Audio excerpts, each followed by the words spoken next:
ಈ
ಹೇಳಿಕೊಂಡು ನಾವು ಗ್ರಾಮ ಸಭೆಯಲ್ಲಿ ಕೇಳಿಕೊಳ್ತಾ ಇದ್ದೇವೆ.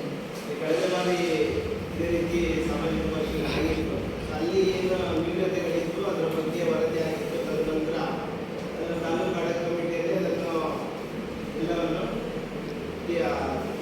ಕಾರ್ಯನಿರ್ವಹಿಸಿದ್ದಾರೆ. ಅದರ ವರದಿಯನ್ನು ಮತ್ತೆ ಈ ಒಂದು ಸಭೆಯಲ್ಲಿ ಮಂಡನೆ ಮಾಡಬೇಕಿತ್ತು. ಅದರ ಪ್ರಕಾರ ಮಂಡನೆ ಮಾಡಿದ್ದಾರೆ. ಆ ವರದಿ ಬಗ್ಗೆ ನಿಮಗೆ ಏನಾದರೂ ಕೇಳಿರ್ಬೋದು, ಇಲ್ಲ ಅಂತ ಹೇಳಿದರೆ ಅದಕ್ಕೆ ಒಂದು ಅನುಮೋದನೆ ಬೇಕಿತ್ತು.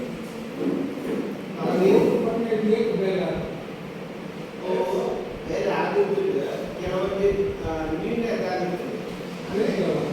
ಬಟ್ ಆ ಚೆಕ್ ಪ್ರಕ್ರಿಯೆ ಮಾಡಿಕೊಡ್ತು ನಮಗೆ ಮಾಡ್ತಿದ್ದಾರೆ. ಅದು ಪಕ್ಕ ಮಾಡ್ತಿದ್ದಾರೆ.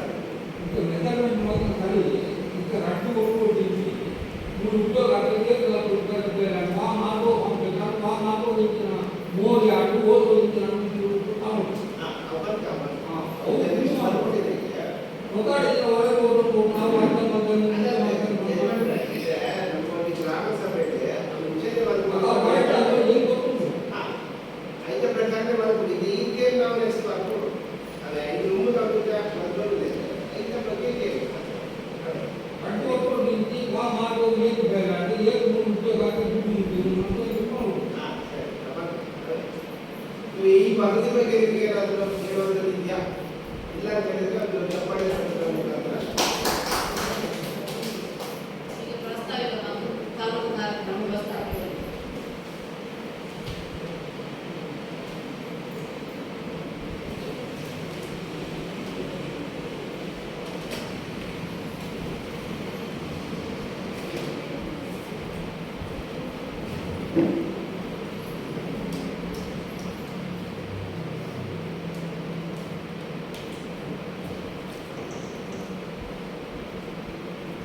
ಎಲ್ಲರಿಗೂ ನಮಸ್ಕಾರ. ಸೊ ಇವತ್ತು ನಾವು 2024-25ನೇ ಸಾಲು ಅಂದರೆ ಈ ಕಾಮಗಾರಿ ನಡೆದಂಥ ಪೀರಿಯಡ್ನಲ್ಲಿ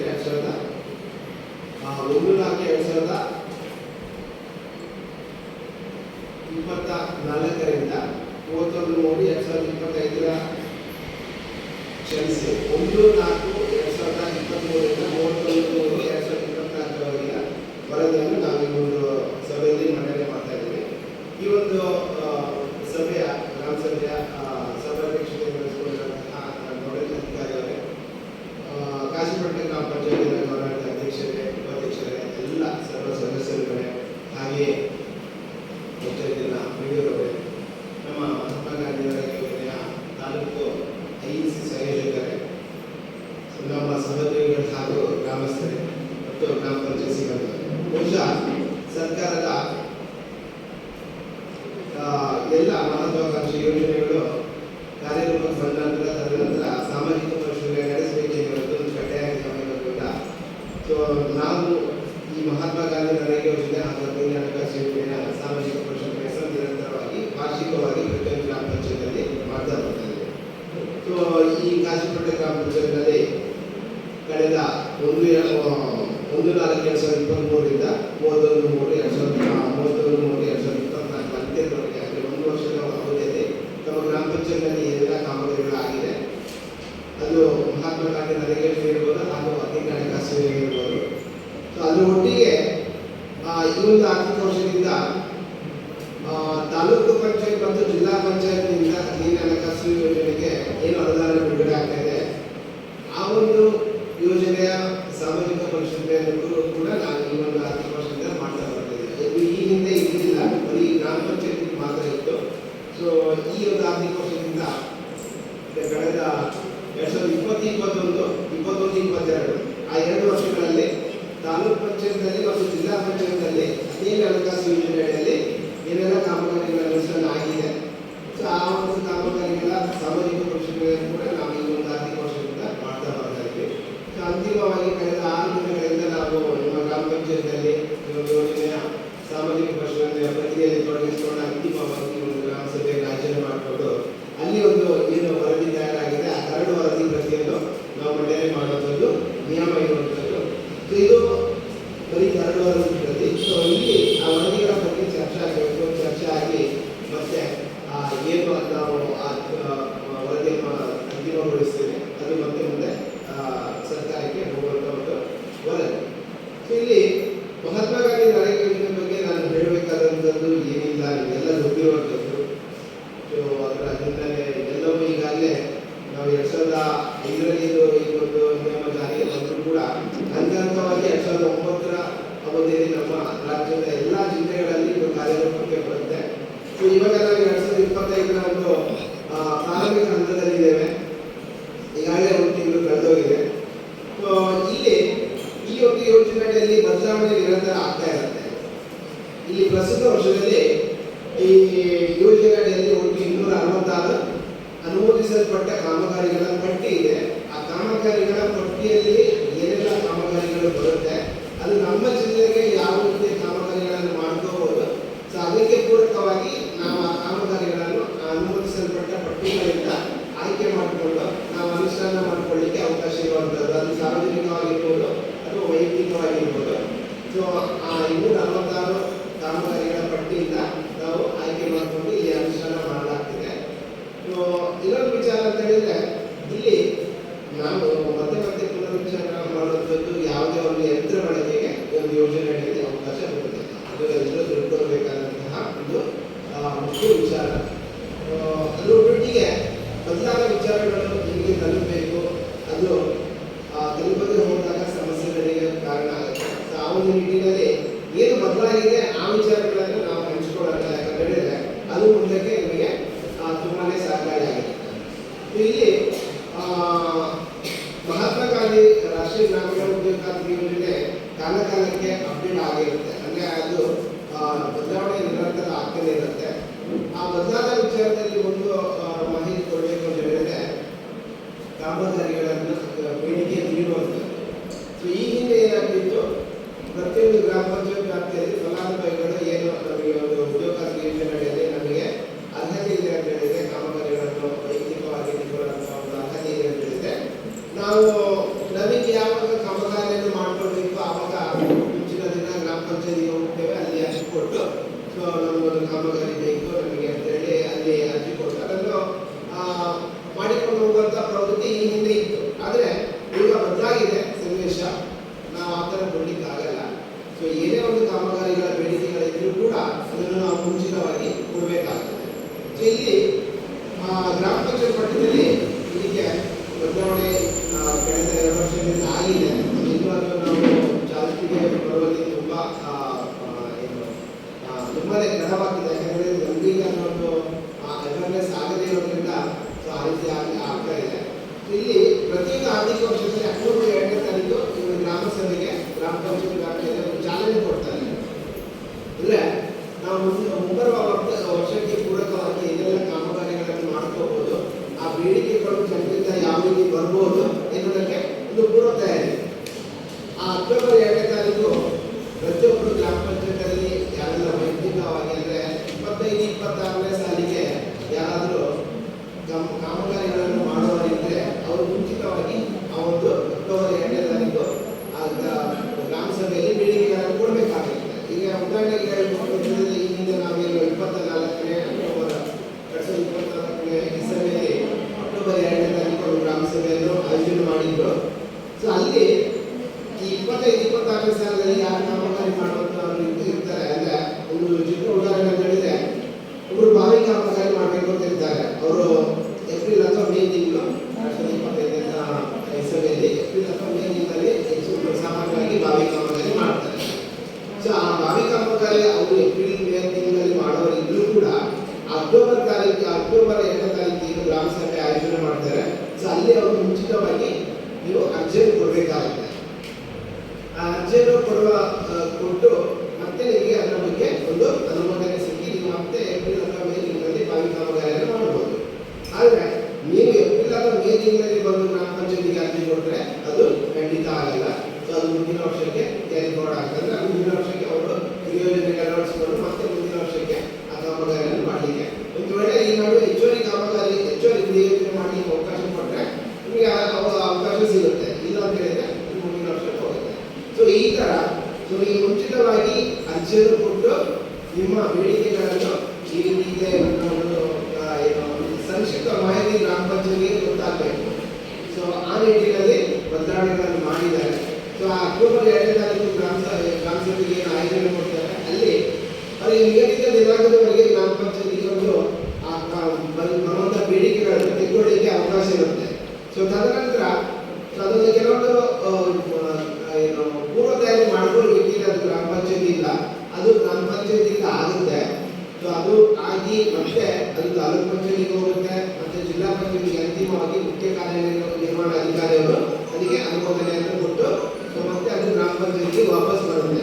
ಸೊ ತದನಂತರ ನಮ್ಮ ಆರ್ಥಿಕ ವರ್ಷ ಪ್ರಾರಂಭ ಆಗೋದು ಏಪ್ರಿಲ್ ತಿಂಗಳ ನಂತರ. ಮತ್ತೆ ನೀವು ಯಾರೆಲ್ಲ ಬೇಡಿಕೆಗಳನ್ನು ಕೊಟ್ಟಿರ್ತೀರಾ ಸೊ ಅವರಿಗೆ ಒಂದು ಕಾರ್ಯಾದೇಶ ಪತ್ರ ಕೊಡ್ತಾರೆ ಗ್ರಾಮ ಪಂಚಾಯತಿಯಿಂದ. ಸೊ ಈ ತರ ಒಂದು ಬೇಡಿಕೆ ಕೊಟ್ಟಿದ್ದೀರಾ ನೀವು, ಆ ಕಾಮಗಾರಿಯನ್ನು ನೀವು ಇನ್ನು ಮುಂದೆ ಪ್ರಾರಂಭ ಮಾಡಬಹುದು ಅಂತ ಒಂದು ಪತ್ರ ಕೊಡ್ತಾರೆ. ಆ ಪತ್ರ ತಗೊಂಡ ನಂತರ ನೀವು ನಿಮ್ಮಷ್ಟಕ್ಕೆ ಕಾಮಗಾರಿಯನ್ನು ಮಾಡೋ ಹಾಗಿಲ್ಲ. ನೀವು ಗ್ರಾಮ ಪಂಚಾಯತಿಗೆ ಮುಂಚಿತವಾಗಿ ತಿಳಿಸಬೇಕು. ಈಗ ಕಾಮಗಾರಿ ಪ್ರಾರಂಭದ ಮುಂಚೆ ಇಲ್ಲಿ ನಾಮಫಲಕವನ್ನು ಹೊಡಿಸಿ ಖಾಲಿ ಜಾಗದ ಒಂದು ಛಾಯಾಚಿತ್ರವನ್ನು ನನಗೆ ತಂತ್ರಾಂಶಕ್ಕೆ ಅಪ್ಲೋಡ್ ಮಾಡಬೇಕಿದೆ.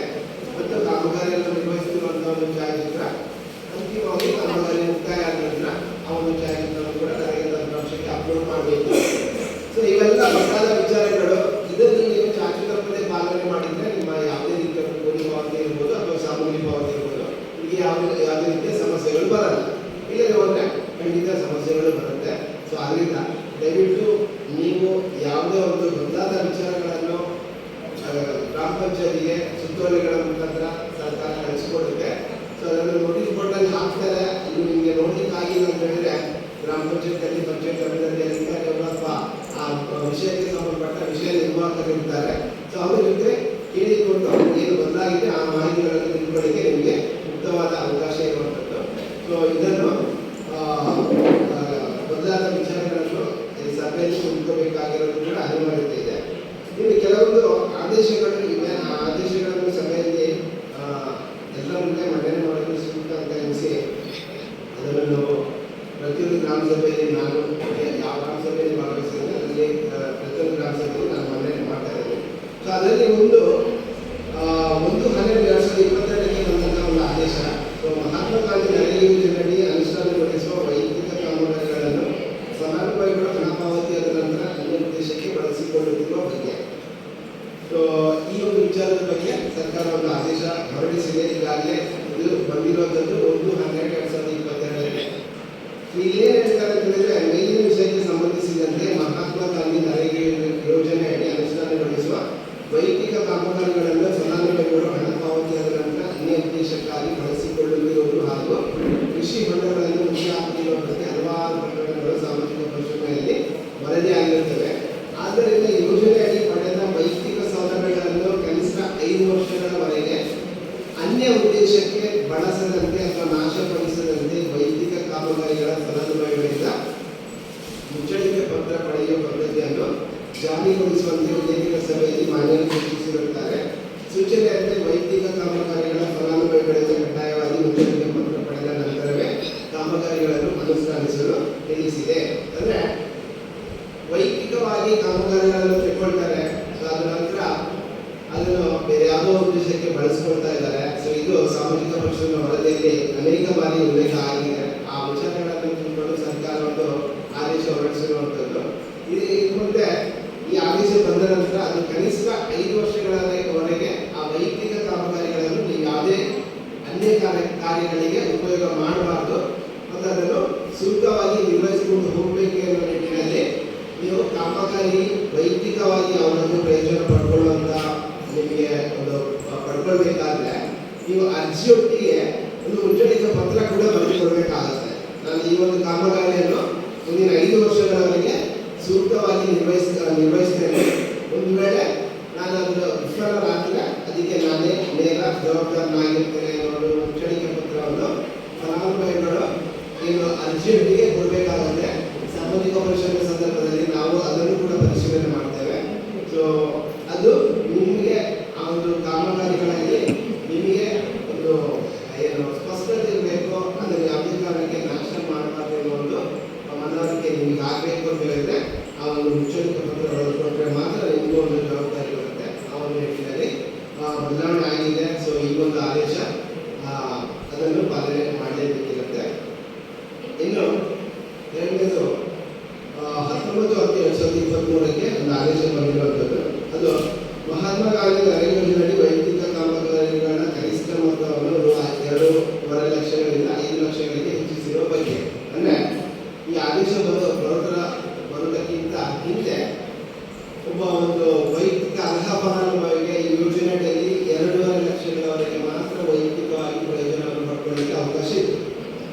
ಸೊ ಈ ಆದೇಶ ಬಂದ ನಂತರ ಅದನ್ನು ಮತ್ತೆ 2.5 ಲಕ್ಷಗಳಿಗೆ ಹೆಚ್ಚಳ ಮಾಡಿದ್ದಾರೆ. ಒಟ್ಟಾರೆಯಾಗಿ ಒಂದು ಕುಟುಂಬ ತನ್ನ ಜೀವಿತಾವಧಿಯಲ್ಲಿ 5 ಲಕ್ಷಗಳವರೆಗೆ ವೈಯಕ್ತಿಕವಾಗಿ ಪ್ರಯೋಜನ ಪಡ್ಕೊಳ್ಳಿಕ್ಕೆ ಅವಕಾಶವನ್ನು ಕಲ್ಪಿಸಿಕೊಟ್ಟಿದ್ದಾರೆ.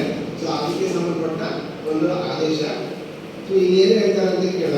ಸೊ ಮಹಾತ್ಮ ಗಾಂಧಿ ನರೇಗಾ ಅಧಿನಿಯಮ 2005 ಅನುಸೂಚಿ 1 ಪ್ಯಾರ 5ರಲ್ಲಿ ತಿಳಿಸಿದಂತೆ ಯೋಜನೆಯಡಿ ವೈಯಕ್ತಿಕ ಸೌಲಭ್ಯಗಳನ್ನು ಪಡೆಯಲು ಫಲಾನುಭವಿ ಅರ್ಹ ಕುಟುಂಬ ಈ ಕೆಳಕಂಡ ವರ್ಗಗಳಲ್ಲಿ ಯಾವುದಾದರೂ ಒಂದು ವರ್ಗದಲ್ಲಿ ಅರ್ಹರಾಗಿರತಕ್ಕದ್ದು. ಅವ್ರು ಯಾರು ಅಂತ ಹೇಳಿದ್ರೆ ವೈಯಕ್ತಿಕವಾಗಿ ಇವರಿಗೆ ಮಾತ್ರ ಈ ಪ್ರಯೋಜನವನ್ನು ಕೊಡಲಿಕ್ಕೆ ಬರೋದು. ಸೊ ಅವ್ರು ಯಾರೆಲ್ಲ ಮಾಡ್ತಾರೆ ಅಂತ ಹೇಳಿದ್ರೆ ಪರಿಶಿಷ್ಟ ಜಾತಿ ಪರಿಶಿಷ್ಟ ಪಂಗಡ ನೇಮಕ ಬುಡಕಟ್ಟುಗಳು, ಅಧಿಸೂಚನೆಗಳ ಕೈಬಿಟ್ಟ ಬುಡಕಟ್ಟುಗಳು, ಬಡತನ ರೇಖೆಗಿಂತ ಕೆಳಗಿರುವ ಕುಟುಂಬಗಳಲ್ಲಿ ವಿಭಿನ್ನ ಫಲಾನುಭವಿಗಳು, ಮಹಿಳಾ ಪ್ರಧಾನ ಕುಟುಂಬಗಳು, ವಿಕಲಚೇತನ ಕುಟುಂಬಗಳು, ಭೂ ಸುಧಾರಣಾ ಫಲಾನುಭವಿಗಳು, ವಸತಿ ಯೋಜನೆಗಳ ಫಲಾನುಭವಿಗಳು. ಅಂದ್ರೆ ಅವರಿಗೆ ವಸತಿ ಯೋಜನಾ ಫಲಾನುಭವಿಗಳಿಗೆ ಮಹಾತ್ಮ ಗಾಂಧಿ ನರೇಗಾ ಯೋಜನೆಯಲ್ಲಿ 90 ಮಾನವ ದಿನಗಳ ಒಂದು ಕೂಲಿ ಕೊಡುವಂತ ಒಂದು ನಿಯಮ ಈ ಒಂದು ಯೋಜನೆಯಲ್ಲಿ ಅಳವಡಿಸಿಕೊಂಡಿದ್ದಾರೆ. ಸೊ ಅವರು ಈ ಒಂದು ಯೋಜನೆಯ ಪ್ರಯೋಜನ ಪಡ್ಕೊಳ್ಳಿಕ್ಕೆ ಅರ್ಹತೆ ಇದೆ. ಸೊ ಅರಣ್ಯ ಹಕ್ಕು ಕಾಯ್ದೆ 2006 ಫಲಾನುಭವಿಗಳು ಮತ್ತು ಸಣ್ಣ ಮತ್ತು ಅತಿ ಸಣ್ಣ ರೈತರು. ಇವರಿಗಷ್ಟೇ ಈ ಒಂದು ಯೋಜನೆಯ ವೈಯಕ್ತಿಕ ಪ್ರಯೋಜನವನ್ನು ಕೊಡಲಿಕ್ಕೆ ಅವಕಾಶ ಇರುವಂಥದ್ದು. ಸೊ ಇವರನ್ನು ಹೊರತುಪಡಿಸಿ ಬೇರೆ ಯಾರಿಗೂ ವೈಯಕ್ತಿಕವಾಗಿ ಇದರ ಮಹಾತ್ಮ ಗಾಂಧಿ ನರೇಗಾ ಯೋಜನೆಯ ಪ್ರಯೋಜನವನ್ನು ಕೊಡಲಿಕ್ಕೆ ಬರಲ್ಲ. ಸೊ ಅವರಿಗೆ ಯೋಜನೆಗೆ ನೋಂದಾಯಿತವಾದ ಒಂದು ಅರ್ಹ ಕುಟುಂಬವು ತನ್ನ ಜೀವಿತಾವಧಿಯಲ್ಲಿ ಕನಿಷ್ಠ 5 ಲಕ್ಷಗಳವರೆಗೆ ಯೋಜನೆಯಡಿ ನೀಡಲಾಗುವ ವೈಯಕ್ತಿಕ ಪ್ರಯೋಜನಗಳನ್ನು ಅಂದರೆ ವೈಯಕ್ತಿಕ ಕಾಮಗಾರಿಗಳನ್ನು ಪಡೆದುಕೊಳ್ಳಬಹುದಾಗಿದೆ. ಅಂದರೆ ಒಂದು BPL ಕುಟುಂಬ ಸ್ವಲ್ಪ ಜಮೀನು ಇದೆ. ಸೊ ಅವರು 1 ಲಕ್ಷದ ಒಂದು ತೆಂಗಿನ ತೋಟ ಮಾಡಿದ್ರು ಅಂತ ಹೇಳಿದ್ರೆ ಮತ್ತೆ ಒಂದು 1.5 ಲಕ್ಷ ಬಾವಿ ಮಾಡೋದಂದ್ರೆ ಅವರಿಗೆ ಅವಕಾಶ ಇದೆ.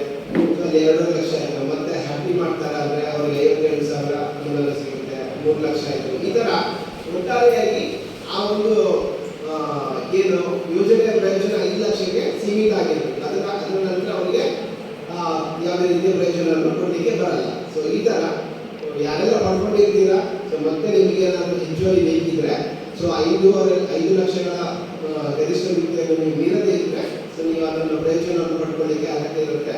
ಸೊ ನೀವು ಪಡ್ಕೊಳ್ಬೋದು. ಸೊ ಅದರ ಬಗ್ಗೆ ಈ ಆದೇಶ.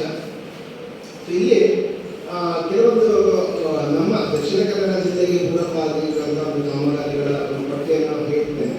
ಸೊ ಅದರಲ್ಲಿ ದನದ ಕೊಟ್ಟಿಗೆ 4 ದನಗಳಿಗೆ 57,000 ಒಂದು ಅಂದಾಜು ಪಟ್ಟಿ ಕೊಡ್ತಾ ಇದ್ದಾರೆ. ಈ ಹಿಂದೆ ಏನು ದನದ ಹಟ್ಟಿಗೆ SC/ST ಅವರಿಗೆ 43,000 ಮತ್ತೆ ಇತರರಿಗೆ 19,000 ಈ ಥರ ಹೇಳ್ತಾ ಇದ್ರು. ಸೊ ಇದರಲ್ಲಿ ಯಾವುದೇ ರೀತಿಯ ಒಂದು ಇದಿಲ್ಲ, ರೆಸ್ಟ್ರಿಕ್ಷನ್ ಇಲ್ಲ. ಎಲ್ರಿಗೂ ಅಂದರೆ ಯಾರು ದನದ ಕೊಟ್ಟಿಗೆ ಮಾಡ್ತಾರೆ ಅಲ್ಲಿ ಅಟ್ಲೀಸ್ಟ್ 4 ದನಗಳಿದ್ರೆ ಸೊ ಅವರಿಗೆ 57,000 ಅನುದಾನವನ್ನು ಮಹಾತ್ಮ ಗಾಂಧಿ ನರೇಗಾ ಯೋಜನೆಯಲ್ಲಿ ಪಡ್ಕೊಳ್ಳಿಕ್ಕೆ ಅವಕಾಶ ಇದೆ. ಇನ್ನು ಕುರಿ ಮತ್ತು ಮೇಕೆ ಕೊಟ್ಟಿಗೆ ಮಾಡಲಿಕ್ಕೆ ಸೊ 70,000 ಒಂದು ಅಂದಾಜು ಪಟ್ಟಿ ಲಭ್ಯವಿದೆ. ಸೊ ಬಚ್ಚಲ ಕೊಟ್ಟಿಗೆ 11,000, ಕೋಳಿ ಶೆಡ್ಡಿಗೆ 60,000, ಕೊಳವೆ ಬಾವಿ ಮರುಪೂರ್ಣ ಘಟಕ ಸೊ 45,000, ಎರೆಹುಳ ಘಟಕ 20,000, ತೆರೆದ ಬಾವಿಗೆ 1.5 ಲಕ್ಷ, 1,50,000 ಅನುದಾನ ನಮ್ಮಲ್ಲಿ ಕೊಡಲಿಕ್ಕೆ ಅವಕಾಶ ಇದೆ. ಆದರೆ ಒಂದು ಮಾತು ತಿಳ್ಕೋಬೇಕು. ಸೊ 1.5 ಲಕ್ಷ ಅಂತ ಹೇಳಿದ್ರೆ ಬಾವಿ 1.5 ಲಕ್ಷ ನಿಮಗೆ ಸಿಗಲ್ಲ. ಆದರೆ ನಿಮ್ಮ ಕಾಮಗಾರಿ ಮಾಡುವಂಥ ಸ್ಥಳದಲ್ಲಿ ನೀವೇನು ಬಾವಿಯನ್ನು ಮುರಿದಿರ್ತೀರಾ ಆ ಬಾವಿಯನ್ನು ನಮ್ಮ ಸಂಬಂಧಪಟ್ಟ ತಾಂತ್ರಿಕ ಇಂಜಿನಿಯರ್ ಅವರು ಬರ್ತಾರೆ. ಸೊ ಮಾಡಿರುವಂತಹ ಏನು ಕೆಲಸ ಇದೆ ಅದಕ್ಕೊಂದು ಮೌಲ್ಯವನ್ನು ನಿಗದಿ ಮಾಡ್ತಾರೆ. ಸೊ ಎಷ್ಟು ಮೌಲ್ಯವನ್ನು ನಿಗದಿ ಮಾಡ್ತಾರೆ ಅಷ್ಟೊಂದು ಮಾತ್ರ ನಿಮಗೆ ಕೊಡಲಿಕ್ಕೆ ಬರುತ್ತೆ. ಸೊ ಯಾಕಂದರೆ 1.5 ಲಕ್ಷ ಅಂತ ಹೇಳಿದ್ರೆ ಅದಕ್ಕೆ ಇಷ್ಟೇ ಮಾನದಂಡ ಇದೆ. ಸೊ ಅದನ್ನು ನೀವು ಏನು ಅದಕ್ಕೆ ಟಚ್ ಮಾಡಿಲ್ಲ, ಅದನ್ನು ನೀವು ಪೂರೈಕೆ ಮಾಡಿಲ್ಲ, ಸೊ ನಿಮಗೆ ಹತ್ರ 1.5 ಲಕ್ಷ ಅದನ್ನೆಲ್ಲ ಸಿಗುತ್ತೆ. ಅದನ್ನು ಹೊರತುಪಡಿಸಿ ನಿಮಗೆ ನೀರು ತುಂಬಾ ಮೇಲ್ಮಟ್ಟದಲ್ಲಿ ನೀರು ಸಿಕ್ಕಿದ್ರೆ ನಿಮಗೆ 1.5 ಲಕ್ಷದ ಅಷ್ಟು ಅನುದಾನ ಸಿಗಲ್ಲ. ಸೊ ನೀವು ಎಷ್ಟು ಕಾಮಗಾರಿ ಅಂತಿಮವಾಗಿ ಮಾಡಿದ್ರೆ ಯಾವುದೇ ಕಾಮಗಾರಿ ಇರ್ಬೋದು, ದನದ ಹಟ್ಟಿ ಇರ್ಬೋದು, ಕೋಳಿ ಶೆಡ್ ಇರ್ಬೋದು, ಅಲ್ಲಿ ಉಲ್ಲೇಖ ಮಾಡಿರುವಂತಹ ಅಂದಾಜು ಮೊತ್ತ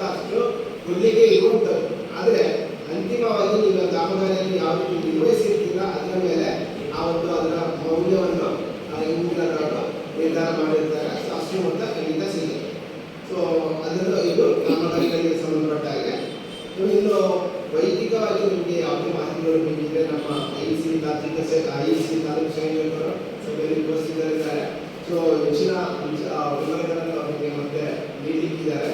ಸೊ ಇದು ಉದ್ಯೋಗ ಖಾತ್ರಿ ಯೋಜನೆ ಬಗ್ಗೆ ಕಳೆದ 1 ವರ್ಷದ ಅವಧಿಯಲ್ಲಿ ಏನು ನಮ್ಮ ಗ್ರಾಮ ಪಂಚಾಯತ್ನಲ್ಲಿ ನಮಗೆ ಸಿಕ್ಕಂತಹ ಕಾಮಗಾರಿಗಳು ಅಂದರೆ ಆ 1 ವರ್ಷದ ಅವಧಿಯಲ್ಲಿ ಪಾವತಿಗೆ ಸಂಬಂಧಪಟ್ಟ ಕಾಮಗಾರಿಗಳು 113.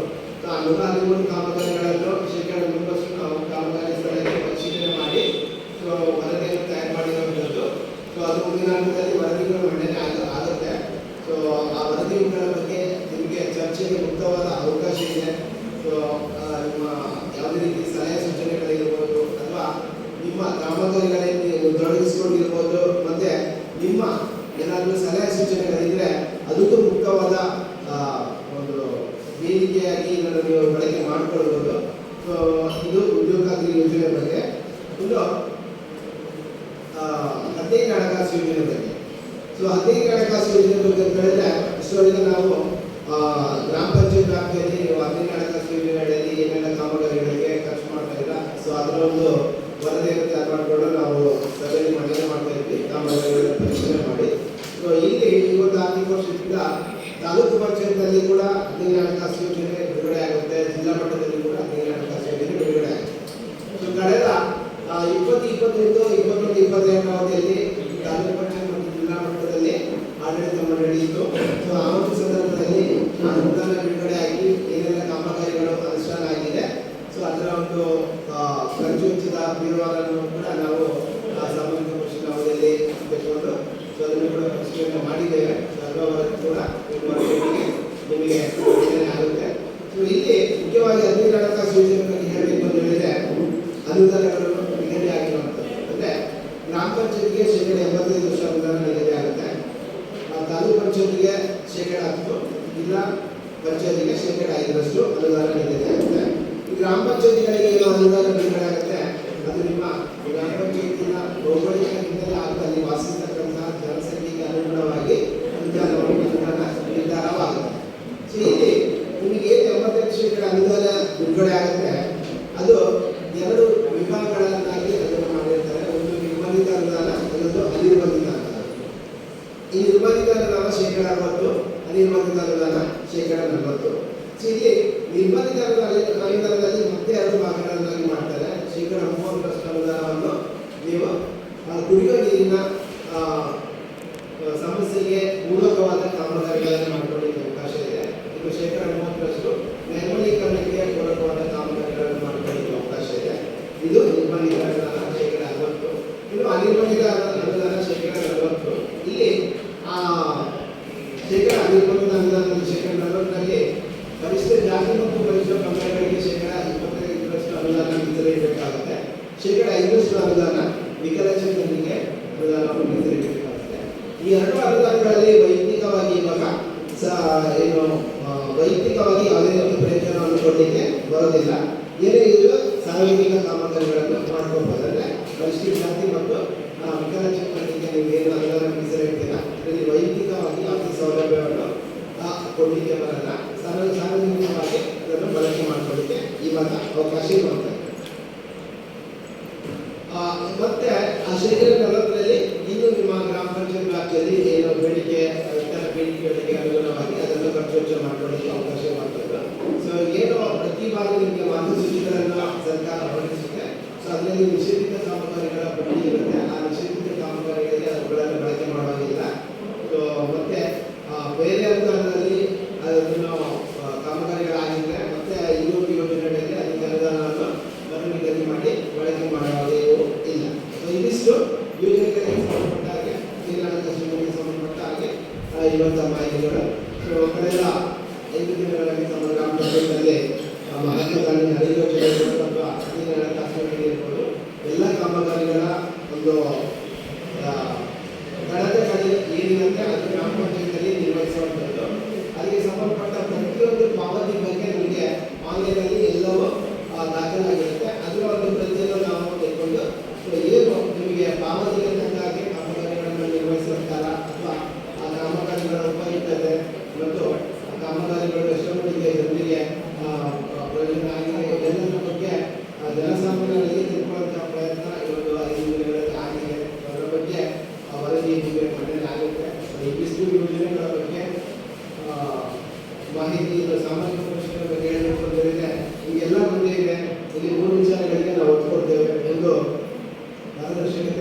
ಉತ್ತರದಾಯಿತು ಮತ್ತು ಜನರ ಸಹಭಾಗಿತ್ವ.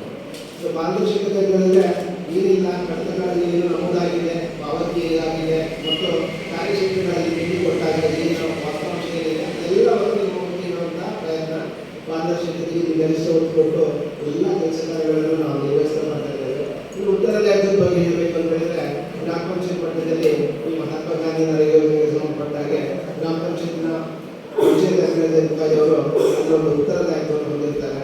ಏನೇ ಸಮಸ್ಯೆಗಳಾದರೂ ಕೂಡ ಸೊ ಅವರಿಗೆ ಮುಖಾಂತರ ಭೇಟಿಯಾಗಿ ಮಾಡಿಕೊಳ್ಬೋದು ಅಥವಾ ಅವರಿಗೆ ಕರೆ ಮಾಡಿಕೊಂಡು ಕೂಡ ನಿಮ್ಮ ಸಮಸ್ಯೆಗಳನ್ನು ಕೇಳಿಕೊಂಡು ಅದಕ್ಕೆ ಆ ಸಮಸ್ಯೆಗಳಿಗೆ ಪರಿಹಾರವನ್ನು ಕಂಡುಕೊಳ್ಳಲಿಕ್ಕೆ ಅವಕಾಶ ಇದೆ. ಸೊ ಇನ್ನೂ ಆಗಿಲ್ಲ. ಮತ್ತೆ ನಿಮಗೆ ತಾಲೂಕು ಮಟ್ಟದಲ್ಲಿ ಸಹಾಯಕ ನಿರ್ದೇಶಕರು ಗ್ರಾಮೀಣ ಉದ್ಯೋಗ ಅಂತ ಇದ್ದಾರೆ. ಸೊ ಅವರಿಗೆ ಕೂಡ ನೀವು ಮೌಖಿಕವಾಗಿ ಅರ್ಜಿಗಳನ್ನು ಸಲ್ಲಿಸಿ ನಿಮಗೆ ಆ ಸಮಸ್ಯೆಗಳನ್ನು ಇತ್ಯರ್ಥಪಡಿಸ್ಕೊಳ್ಳಿಕ್ಕೆ ಅವಕಾಶ ಇದೆ. ಮತ್ತೆ ಅಲ್ಲೂ ಆಗಿಲ್ಲ. ಮತ್ತೆ ಜಿಲ್ಲಾ ಹಂತದಲ್ಲಿ ಪರ್ಸನ್ ಅಂತ ಕಾರ್ಯನಿರ್ವಹಿಸಿದ್ದಾರೆ. ಸೊ ಅವರಿಗೂ ತಮ್ಮ ಬೇಡಿಕೆ ಏನು ಅರ್ಜಿಗಳನ್ನು ಸಮಸ್ಯೆಗಳನ್ನು ಸಲ್ಲಿಸಿ ಪರಿಹಾರ ಕಂಡುಕೊಳ್ಳಿಕ್ಕೆ ಹಂತ ಹಂತವಾಗಿ ಎಲ್ಲ ಹಂತಗಳಲ್ಲಿ ಅವಕಾಶ ಕಲ್ಪಿಸಿಕೊಟ್ಟಿದ್ದಾರೆ. ಇನ್ನು ಜನರ ಭಾಗವಹಿಸಿಕೆ ಬಳಸೋ ದೊಡ್ಡ ಪಾತ್ರ ವಹಿಸುತ್ತೆ. ಸೊ ನಾವು ಪ್ರತಿಯೊಂದು ಹಂತದಲ್ಲಿ ಕೂಡ ಜನರ ಒಂದು ಭಾಗವಹಿಸಿಕೆಯನ್ನು ದೊಡ್ಡ ಮಟ್ಟದಲ್ಲಿ ಬಯಸ್ತೇವೆ. ಯಾಕಂದರೆ ಪ್ರತಿಯೊಂದು ಯೋಜನೆಗಳ ಅಳಿವುಗಳಿಂದಷ್ಟೇ ಅದು ಯಾವಾಗ ಬರುತ್ತೆ ಅಂತ ಹೇಳಿದ್ರೆ ಜನರು ಅದರಲ್ಲಿ ಸಕ್ರಿಯವಾಗಿ ಪಾಲ್ಗೊಂಡಾಗ ಮಾತ್ರ. ಸೊ ಯೋಜನೆಗಳು ಬರುತ್ತೆ, ಆ ಯೋಜನೆಗಳು ಡೈರೆಕ್ಟಾಗಿ ಸರ್ಕಾರದ ಜಾರಿಗೆ ತರಲಿಕ್ಕೆ ಆಗಲ್ಲ. ಸೊ ಅದು ತಳಮಟ್ಟದಲ್ಲಿ ಗ್ರಾಮ ಪಂಚಾಯತ್ ಇರೋದ್ರಿಂದ ಗ್ರಾಮ ಪಂಚಾಯತ್ ಮುಖೇನ ಅನುಷ್ಠಾನ ಮಾಡ್ತಾರೆ. ಆ ಅನುಷ್ಠಾನ ಆದಂತಹ ಕಾರ್ಯಕ್ರಮಗಳು ಜನರಲ್ಲಿ ಯಾವ ರೀತಿ ತಲುಪ್ತಾ ಇದೆ ಅನ್ನೋದಕ್ಕೆ ತಿಳ್ಕೊಬೇಕು ಅಂತ ಹೇಳಿದ್ರೆ ಜನರು ಈ ಒಂದು ಸಭೆಗಳಲ್ಲಿ ಭಾಗವಹಿಸುವುದು ಕೂಡ ಬಹಳಷ್ಟು ಮುಖ್ಯ ಆಗುತ್ತೆ. ಯಾಕಂದ್ರೆ ಅನುಷ್ಠಾನ ಮಾಡಿಕೊಳ್ಳುವಾಗ ಕೆಲವೊಂದು ಸಮಸ್ಯೆಗಳು ತನಗರಿವಿಲ್ಲದಂತೆ ಬರುತ್ತೆ. ಆದರೆ ಆ ಸಮಸ್ಯೆಗಳು ಬಂದಾಗ ಈ ಸಮಸ್ಯೆಗಳು ಬರ್ತಾ ಇದೆ ಅನ್ನೋದನ್ನು ಜನರು ಹೇಳಬೇಕು. ಇಲ್ಲದೆ ಹೋದ್ರೆ ಆ ಸಮಸ್ಯೆಗಳು ಕಂಟಿನ್ಯೂ ಆಗ್ತಾನೆ ಇರುತ್ತೆ. ಅದಕ್ಕೆ ಅದರಲ್ಲಿ ಬದಲಾವಣೆಗೆ ಯಾವುದೇ ರೀತಿಯ ಅವಕಾಶಗಳು ಇರಲ್ಲ. ಆದ್ದರಿಂದ ಜನರು ಇಂತಹ ಸಭೆಗಳಲ್ಲಿ ಹೆಚ್ಚಾಗಿ ಭಾಗವಹಿಸುವಾಗ ಆ ಯೋಜನೆಗಳ ಬಗ್ಗೆ ಹೆಚ್ಚಿನ ಮಾಹಿತಿ ಅಥವಾ ವಿಚಾರಗಳನ್ನು ತಿಳ್ಕೊಳ್ಳಿಕ್ಕೆ ನಿಮಗೆ ಅವಕಾಶಗಳು ಜಾಸ್ತಿ ಇರುತ್ತೆ. ಮತ್ತು ಏನೇ ಸಂಬಂಧಪಟ್ಟ ಸಮಸ್ಯೆಗಳು ಇದ್ದಾಗ ಆ ಸಮಸ್ಯೆಗಳನ್ನು ನೇರವಾಗಿ ಸಂಬಂಧಪಟ್ಟವರಿಗೆ ಕೇಳಿ ಆ ಸೂಕ್ತ ಪರಿಹಾರ ಕಂಡುಕೊಳ್ಳಿಕ್ಕೆ ಅವಕಾಶ ಜಾಸ್ತಿ ಇರುತ್ತೆ. ಸೊ ಆದ್ದರಿಂದ ಈ ಒಂದು ಸಭೆಯನ್ನು ನೀವು ಗರಿಷ್ಠ ಮಟ್ಟದಲ್ಲಿ ಬಳಸ್ಕೊಳ್ಳಿ. ವರದಿ ಇರ್ಬೋದು ಅಥವಾ ನಿಮ್ಮ ಕುಟುಂಬಗಳಿರ್ಬೋದು ಅದನ್ನು ಅರ್ಥ ಮಾಡಿಕೊಳ್ಳಿ ಅಂತ ಹೇಳುತ್ತಾ ಈ ಒಂದು ಸಭೆಯಲ್ಲಿ ನನಗೆ ಯೋಜನೆ ಬಗ್ಗೆ ಪ್ರಾಸ್ತಾವಿಕವಾಗಿ ಮಾತನಾಡಲಿಕ್ಕೆ ಅನುವು ಮಾಡಿಕೊಟ್ಟಿಲ್ಲ. ಇದನ್ನು ನೋಡಿಸ್ತಾರೆ.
ನಿರ್ವಹಣೆಗೆ ಪಾವತಿ 72,135. ಬೆಳ್ತಂಗಡಿ ತಾಲೂಕು ಕಾಶಿಮಠ ಗ್ರಾಮದ ಶಿವಗಿರಿ ನಗರದ ಲೈಸೆನ್ಸ್ ಕಾಲೋನಿಯ ಪಾರ್ಕ್ ಚರಂಡಿಗೆ ಸ್ಲಾಬ್ ಅಳವಡಿಸುವುದು ಪಾವತಿ 96,504. ಕಾಶಿಮಠ ಗ್ರಾಮದ ಕಾಶಿಮಠ ಗ್ರಾಮ ಪಂಚಾಯತ್ ಎದುರಿನ ಪಾರ್ಕ್ ಚರಂಡಿಗೆ ಸ್ಲಾಬ್ ಅಳವಡಿಸುವುದು 96,795 ಪಾವತಿ. ಕಾಶಿಮಠ ಗ್ರಾಮ ಪಂಚಾಯತ್ ವ್ಯಾಪ್ತಿಯ ಕಾರ್ಯದೀಪಗಳ ದುರಸ್ತಿಗೆ ಬೇಕಾದ ಸಾಮಗ್ರಿಗಳನ್ನು ಒದಗಿಸಿ ದುರಸ್ತಿಪಡಿಸಿ ಅಳವಡಿಸುವ ಕೆಲಸಗೊಂಡ ನಿರ್ವಹಣೆ ಪಾವತಿ 41,155. ಬೆಳ್ತಂಗಡಿ ತಾಲೂಕು ಕಾಶಿಮಠ ಗ್ರಾಮದ ಶಿವಗಿರಿ ನಗರ ಕಾಲೋನಿಯಲ್ಲಿ ಲಿಂಬುಗುಂಡಿ ರಚನೆ ಪಾವತಿ 1,61,504. ಜಿಲ್ಲಾ ಪಂಚಾಯತ್ ಕಾಮಗಾರಿಗಳ ವಿವರ. ಬೆಳ್ತಂಗಡಿ ತಾಲೂಕು ಕಾಶಿಮಠ ಗ್ರಾಮ ಪಂಚಾಯತ್ನ ಕಾಶಿಮಠ ಗ್ರಾಮದ ಕೇರಳದ ದಕ್ಷಿಣ ಕನ್ನಡ ವಿಶೇಷ ಮಕ್ಕಳ ಶಾಲೆಗೆ ಶೌಚಾಲಯ ರಚನೆ ಪಾವತಿ 40,175.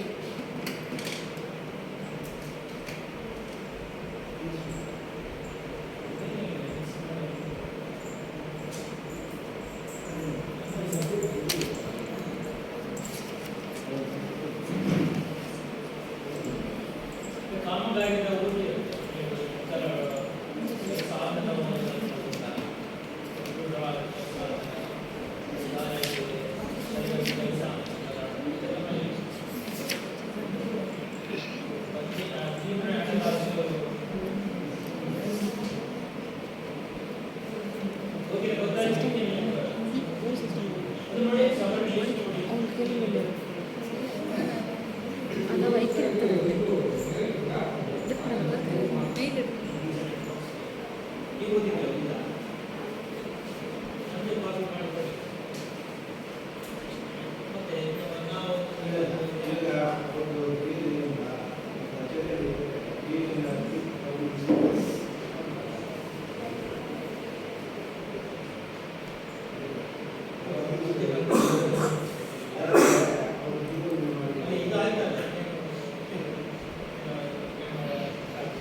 ದಯವಿಟ್ಟು ಓದಿನ ಇವತ್ತ ಮುಂಜಿ 24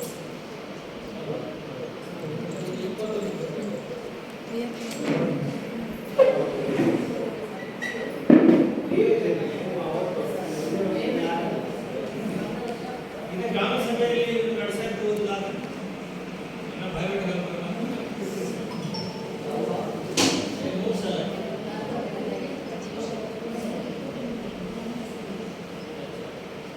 ಇದರ ಮೇಲೆ ಆದ್ರೆ ಚಿಕ್ಕಮಲ್ಲಿ ಅದು ಕೂತಿ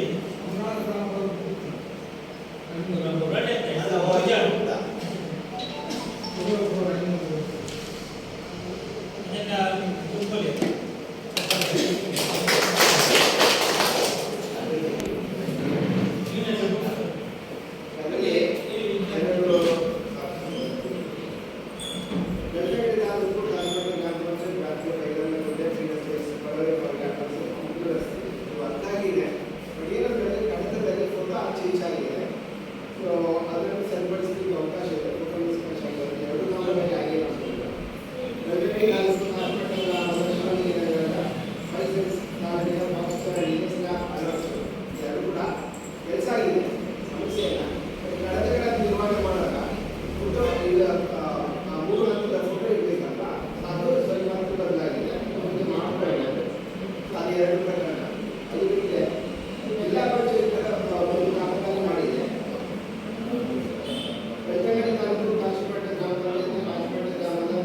ಈಗ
ಪ್ರೇಮ ಕುಂಬ್ರ ನಮ್ಮ ಪತ್ರದಲ್ಲಿ ರವಿ ಪೂಜಾರಿ ಬಿ ಧನ್ಯ ಪೂಜಾರಿ ತೋಟಗಾರಿಕೆ ಪಾವತಿ ವಸಂತ ಬಿ ನೀಲಯ್ಯ ಸಾಂಬಾರಲ್ಲಿ ಪಾವತಿ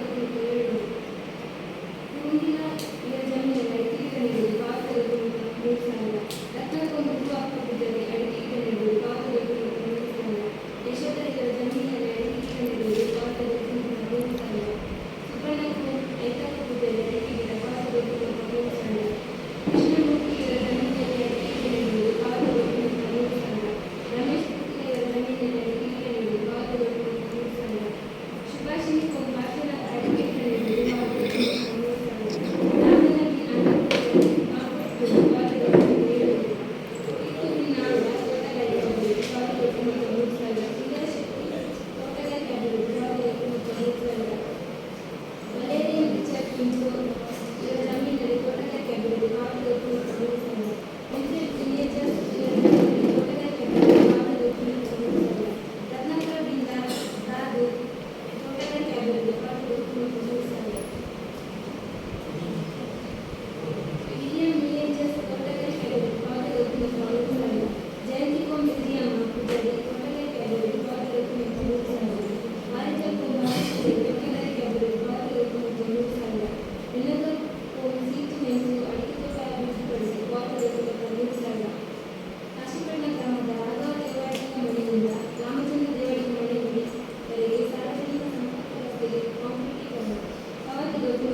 ಹಾಗೂ ಅಕ್ಷರ ಕೂಲಿ ಕಾರ್ಮಿಕರ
ಈಗಾಗಲೇ ಕಾಮಗಾರಿ ಏನು ಒಂದು ವರ್ಷದ ಅವಧಿಯಲ್ಲಿ ಹೇಳಿದಾಗೆ 113 ಕಾಮಗಾರಿಗಳನ್ನು ಮಾಡಿದ್ದಾರೆ, ನಿರ್ವಹಣೆ ಮಾಡಿದ್ದಾರೆ.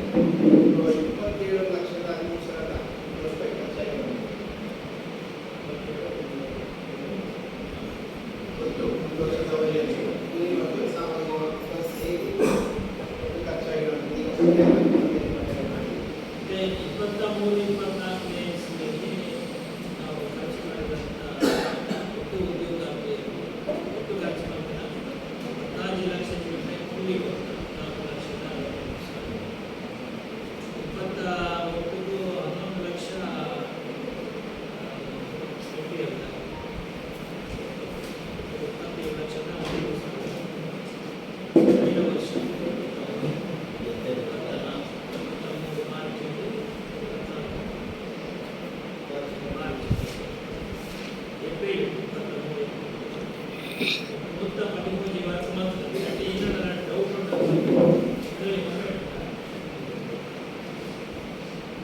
ಕಾಮಗಾರಿ ಬಗ್ಗೆ ಏನಾದರೂ ಹೇಳೋದಿದೆಯಾ?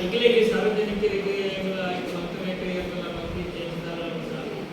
ಕಾಮಗಾರಿ ಕಾಶಿಪಟ್ಟಣ ಗ್ರಾಮದ ಮಂತ್ರಿನಾಯ್ತು ನಮ್ಮ ದಯವಂತ ನೂತ ಅಧಿಕಾರಿಗಳಾಗಿತ್ತು, ಅಧ್ಯಕ್ಷರಾಗಿತ್ತು, ಗ್ರಾಮ ಪಂಚಾಯತ್ ಸದಸ್ಯರಾಗಿತ್ತು, ಮಾತ್ರ ಮುಂತಾದ ಕಾಶಿಪಟ್ಟಣ ಗ್ರಾಮ ಮಹಾಯೋಗ್ಯತೆ ಕೆಲಸ ಆಗುತ್ತೆ. ಡೌಟ್ ಇತ್ತು ನಮ್ಮಲ್ಲಿ ಮತ್ತೆ ಪ್ರಚಾರಕ್ಕೆ ಇದು ಇರ್ಬೋದು. ನೇರವಾಗಿ ನಿಮ್ಮ ಕೈ ಹಾಕಿದ್ರೆ ನೋಡುವಂಥದ್ದು. ಈಗ ವರದಿಯಲ್ಲಿ ಏನಿದೆ ಅದನ್ನು ನಾವು ಅದನ್ನು ಮಾಡಿರುವಂಥದ್ದು. ನಮ್ಮ ಪ್ರಕರಣ ಇರುತ್ತೆ, ವರದಿ ಇರ್ಬೋದು. ನಮ್ಮ ಪ್ರಕರಣ ಇದ್ದರೆ ಅದನ್ನು ಹೇಳಿ ಅದನ್ನು ಸರಿಪಡಿಸಲಿಕ್ಕೆ ಅವಕಾಶ ಇದೆ. ಕೆಲವು ಜಾಕೆಟ್ ಕೊಟ್ಟು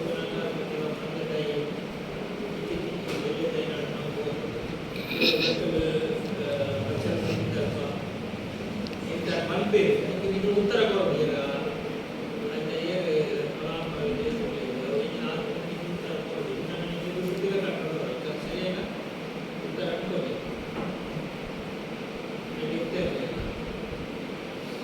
ಓಕೆ. ಮೊದಲು ABC ಕಾಶ್ಮೀರ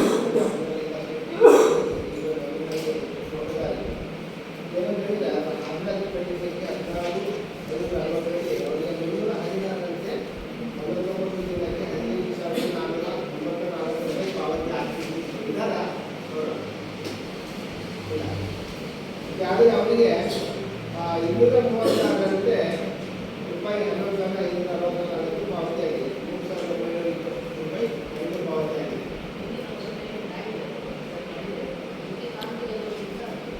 ಓಕೆ, ಇದು ಆಕ್ಚುಲಿ ಏನಾಗಿದೆ ಅದನ್ನು ಸರ್ವೆ ಗಮನಕ್ಕೆ ತಂದಿರುವಂಥದ್ದು. ಕಡಿಮೆ ಪಾವತಿಯನ್ನು ನಾವು ಹಣಕಾಸು ವಿಷಯದಲ್ಲಿ ದಾಖಲೆ ಮಾಡಿಕೊಂಡಿದ್ದೇವೆ. ಏನಿದೆ ABC ಕಾರ್ಯಕ್ರಮದ ಕಾರ್ಮಿಕ ಮಂತ್ರಿಗಳಿಂದ ಹಾಜರಾತಿ ನೋಟಿಸ್ ಸಂಖ್ಯೆ 18,896ರಲ್ಲಿ 316ರಂತೆ ಅವರಿಗೆ 63 ದಿನಕ್ಕೆ 19,370 ರೂಪಾಯಿ ಪಾವತಿ ಆಗಿಬಿಟ್ಟಿತ್ತು. ಆದರೆ ಬರೀ 300 ರೂಪಾಯಿ 29 ಪೈಸೆಯಾಗಿ 64 ದಿನಕ್ಕೆ ಅವರಿಗೆ ಎಷ್ಟು 12,000 ಅವರಿಗೆ 1,908 ರೂಪಾಯಿ 27 ಪೈಸೆ ಪಾವತಿ ಆಗಿದೆ. ಅವರಿಗೆ ವಾಸ್ತವವಾಗಿ 15,990 ರೂಪಾಯಿ 73 ರೂಪಾಯಿ 73 ಪೈಸೆ ಕಡಿಮೆ ಪಾವತಿ ಆಗಿದೆ. ಅದನ್ನು ನಾವು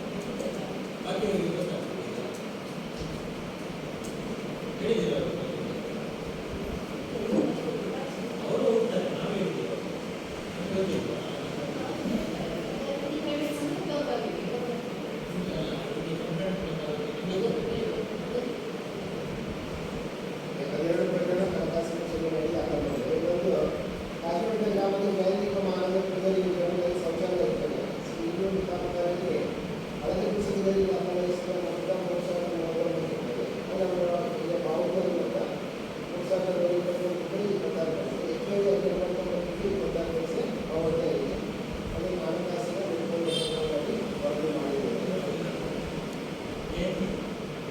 Tito Manila.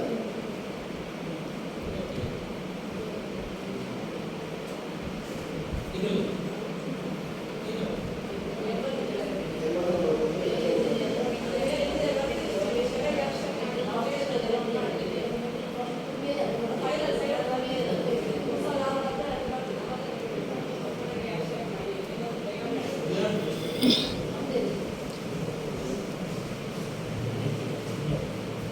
Ini musim berkaitan dengan aplikasi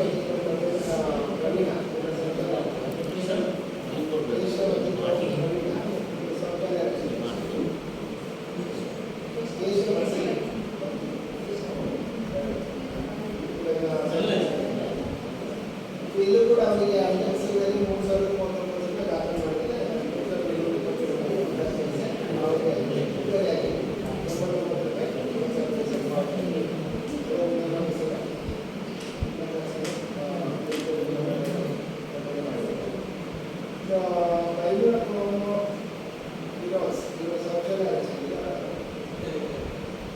ನಾವು ನೋಡಿದಾಗ ಇದು ನೋಡಾಕಿದ್ದೀವಿ ಮಾಡಿ ವಾಸ್ತು ಸರಿ ಮಾಡಲಿಕ್ಕೆ ಮಾಡಿ ಅದರ ಸಂಬಂಧಪಟ್ಟ ಅಫಿಡರ್ ಅವರಿಗೆ ಸರಿ ಮಾಡಬೇಕು GPS ಫೋಟೋ ಮತ್ತೆ ಏನೇ ಸಂಬಂಧಪಟ್ಟ ಆಧಾರ ಏನಿದ್ರು ಅದು GPS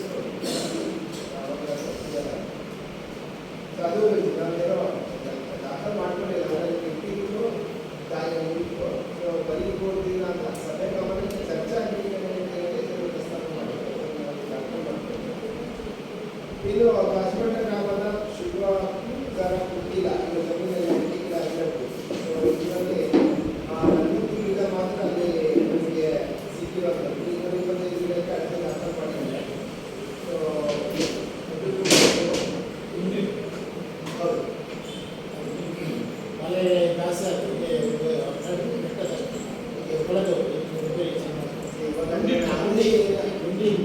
ಆದೇಶದ ಪ್ರಕಾರ 5 ವರ್ಷ ನೀವು ಸೂಕ್ತವಾಗಿ ನಿರ್ವಹಣೆ ಮಾಡಲೇಬೇಕು.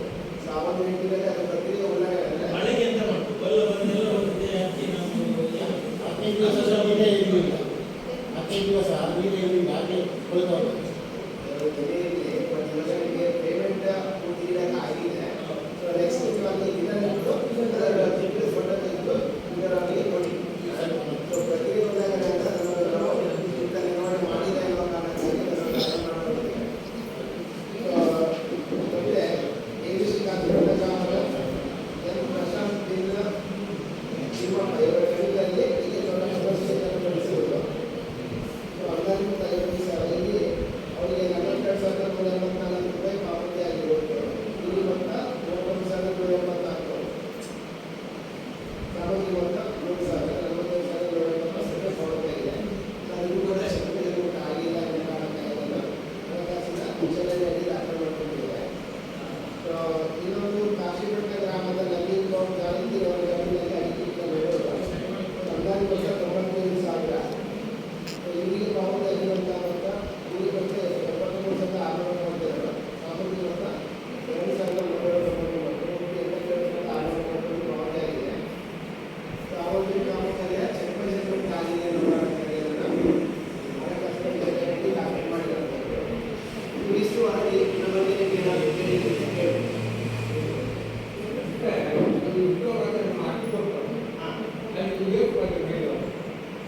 ಫೈಲು ಒಂದು ಆಗಿದ್ದಾರೆ ಮಾಡ್ಬೋದು.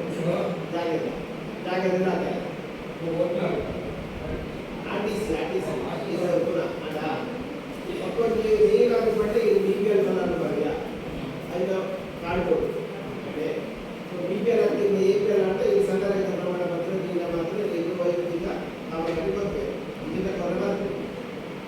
ಅದೇ ಪಕ್ಕ ಇನ್ನು Aadhaar card bank passbook first ಇದು ಅರ್ಜಿ ಕೊಟ್ಟು ಮುಚ್ಚಳಿಕೆ ಪತ್ರ ಬರೆದುಕೊಡೋದು.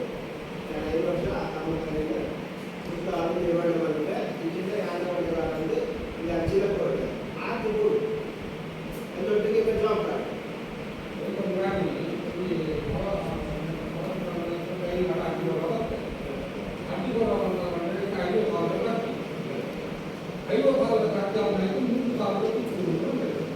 ಐವತ್ತು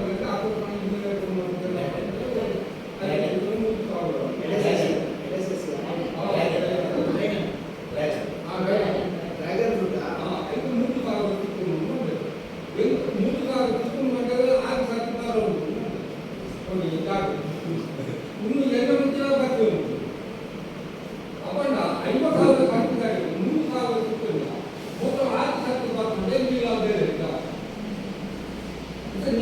ನಿಯಮ ಕಾನೂನು ಉದ್ಯೋಗ ಕಾನೂನು ಪಟ್ಟಣ ಅವಳಿ ಕಾಡ್ಕೊಂಡು ಇನ್ನೂರು ಕಾಡ್ಕೊಂಡು ಉದ್ಯೋಗ ದುಡ್ಡು ಮುಟ್ಟಿನ ಮೂರು ಗಂಟೆ ಮುಂದೆ ಕೇಳ ನಮನಿ ಕೇಳ ನೀವು ಇತರ ಕಾಟು ಒಟ್ಟು ಮಾಡ್ಕೋಣ ಮೂರು ಉದ್ಯೋಗದ ಪಂಚಾಯತ್ ಏರ್ಬಾರ್ದು ಎಲ್ಲರೂ ಬೋರ್ಬೇಕು ಪಂಚಾಯತ್ ಇದು ಹ್ಯಾಂಗ್ ಮಾಡ್ತೈತೆ? ಅವ್ರದ್ದು ದಾಖಲೆ ಕರೆಕ್ಟ್ ಒಪ್ಪೆ ಆಗ ಕಾನೂನು ಮಾಡ್ಬೇಕು ನಿಯಮ ನೀವು ಒಟ್ಟ ಪಂಚಾಯತ್ ಏರ್ಬಾರ್ದು ಉದ್ಯೋಗ ನಿಮ್ಗೆ ಬೇಡ ಈ ಕಾನೂನು ಬರ್ತದೆ ಕಾನೂನು ಮಾಡ್ತಾರೆ ಇತ್ತು ನೀವು ಒಟ್ಟಾರೆ ಕಾನೂನು ಇತರ ಆಧಾರದಲ್ಲಿ ಅವು ಆಧಾರ್ ಕಾರ್ಡ್ ಆರ್ಥಿಕ ಇತ್ತು ಹುಡುಗರಿಗೆ ಹೋಗುತ್ತೆ ಉದ್ಯೋಗ ನೇರ ದಿನದಲ್ಲಿಗೆ ಮೂಲಕ ಪಂಚಾಯತ್ ಏರಂಟೆಗೆ ಹಾಕಿ ಬರ್ತಾರೆ ಈಗ ಹಳ್ಳಿ ಪ್ರದೇಶ ಈಗ ನಾನು ಯಾಕೆ ಕನ್ನಡದಲ್ಲಿ ಅವರಿಗೆ ತುಳು ಬರುತ್ತೆ. ನಾವು ಈಗ ಈ ಯೋಜನೆಯನ್ನ ಬಡವರಿಗೆ ಕೃಷಿಕರಿಗೆ ಎಲ್ಲ ತಲುಪಬೇಕಂತ ಉದ್ದೇಶದಿಂದ ನಾವು ಪ್ರಥಮವಾಗಿ ಉದ್ಯೋಗಕ್ರಾಂತಿ ಆಗುವ ವರ್ಷದಿಂದ ನಾವು ಇದರಲ್ಲಿ ಇದ್ದೇವೆ. ಅದರಿಂದ 2-3 ವರ್ಷದಿಂದ ನಮಗೆ ಸಹ ಇದು ಬೇಡಂತಾಗಿದ್ರೆ ಒಮ್ಮೆ ಈಗ ಒಂದು ಅಕ್ಟೋಬರ್ 2ಕ್ಕೆ ಅರ್ಜಿ ಕೊಡಿ ಮತ್ತೆ ಬೇಕಾದವರು ಸೇರಿಸಬೇಕಾಗ್ತದೆ ಅದಾಗ್ತದೆ ಇದನ್ನೆಲ್ಲ ಕಟ್ ಮಾಡಿ ಈಗ ಡಿಸೆಂಬರ್ಗೆ ಎಂಟಾಗಿದೆ. ಇನ್ನು ಈ ನಡೆಯಲ್ಲಿ ಯಾರು ಬೇಕಾದರೂ ಏನು ಮಾಡಲಿಕ್ಕೆ ಇಲ್ಲ ಅಷ್ಟರವರೆಗೆ ಮಾತ್ರ ಇದನ್ನೆಲ್ಲ ಇದಾಗುವಾಗ ಜನಗಳಿಗೆ ಅದು ಒಂದು ಪ್ರಶ್ನೆ.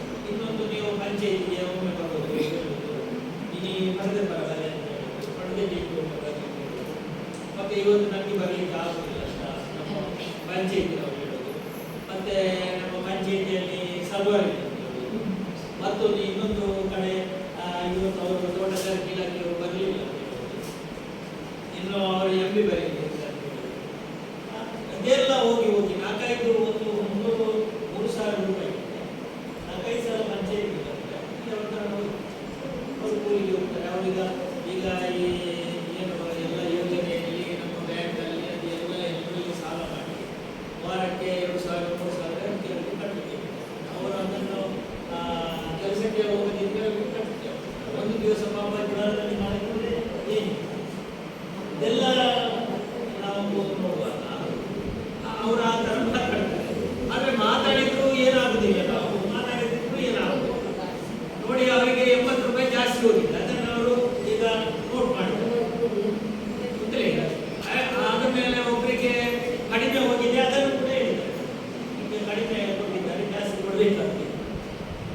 ಹಾಗಾಗಿ ನಾವು ಇದರಲ್ಲಿ ಈ ಯೋಜನೆ ಅಂದರೆ ಇದೊಂದು ಕಾಯ್ದೆ, ಯಾವುದು ಉದ್ಯೋಗಕ್ರಾಂತಿ ಯೋಜನೆ ಅಲ್ಲ, ಕಾಯ್ದೆ. ಇದು ಶಿಕ್ಷೆ ಆಗ್ತದೆ, ಇದು ಆಗ್ತದೆ. ಈಗ 88 ರೂಪಾಯಿ PDO ಮತ್ತು ಇವರು ಕಟ್ಟಬೇಕು, ರೇಷನ್ ಹಿಂದೆ ಕಟ್ಟಬೇಕು, 2 ಜಾಸ್ತಿ ಪೇಮೆಂಟ್ ಆಗಿದೆ. ಅವರಿಗೆ ಸರ್ಕಾರಕ್ಕೆ ಹಿಂದೆ ಕಟ್ಟಬೇಕು, ಮಾಡಿದ ತಪ್ಪು ಅವರು ಒಪ್ಪಿಕೊಂಡಿದ್ದಾರೆ, ಅವರು ಹಿಂದೆ ಕಟ್ಟಬೇಕು. ಹಾಗಾಗಿ ನಾವು ಈಗ ಯಾರು ಬಾಗಿಲಿಲ್ಲ, ನಮ್ಮ ಪಂಚಾಯತ್ಗಳನ್ನು ಸೇರಿ ಅವರಿಗೆ ಏನು ಬೇಕು ಒಳ್ಳೆ ಲಿಸ್ಟ್ ಕೊಡಿ. ಅವರನ್ನು ಜಾಸ್ತಿ ಇವತ್ತು ಬನ್ನಿ ನಾಳೆ ಹೋಗಬೇಕು, ಅವರಿಗೆ ಫೋನ್ ಮಾಡಿ ನೀವು ಹೋಗಿ ಇದು ಮಾಡಬೇಕಂತ ನಾನು ಹೇಳುವುದು. ನಮ್ಮ ಸಾಮಾನ್ಯ ಸಭೆಯಲ್ಲಿ ಹೇಳ್ತೇನೆ, ನಾನು ಗ್ರಾಮ ಸಭೆಯಲ್ಲಿ ಇದರಲ್ಲಿ ಕೂಡ ಹಾಗಾಗಿ ನೀವು ನಮಗೆ ಅಭಿವೃದ್ಧಿ ಬೇಕು. ನಮ್ಮ ಲಿಸ್ಟಲ್ಲಿ 12 ಗ್ರಾಮದ ಒಂದು ಬದಲಾವಣೆ ಮಾಡಬೇಕಂತ ನಮ್ಮಲ್ಲಿ ಕೂಡ ಆಗುವುದಿಲ್ಲ. ಈಗ ಅಂಗನವಾಡಿಗೆ ಕಂಪೌಂಡ್ ಬೇಕು, ನಮ್ಮಲ್ಲಿ ಇಲ್ಲ, ಈ ಯೋಜನೆಯಲ್ಲಿ ಇಲ್ಲ. ಶಾಲೆಗೆ ಒಂದು ಕಂಪೌಂಡ್ ಅದು ಕಟ್ಟುವಾಗಿಲ್ಲ, ಹೈಸ್ಕೂಲಲ್ಲಿ ಕಟ್ಟಲಿಕ್ಕೆ ಅದು ತುಂಬ ಹಾಗೆ ಇದೆಲ್ಲ ನಾವು ಏನು ಮಾಡಲಿಕ್ಕೆ ಈಗ ಯಾಕೆ ನೀವು ಟೈಪ್ ಮಾಡ್ತೀರಿ, ಯಾಕೆ ಸರಿ ವಸಂತ ಹೇಳ್ತಾರೆ ಈಗ ಒಂದು ಇಷ್ಟು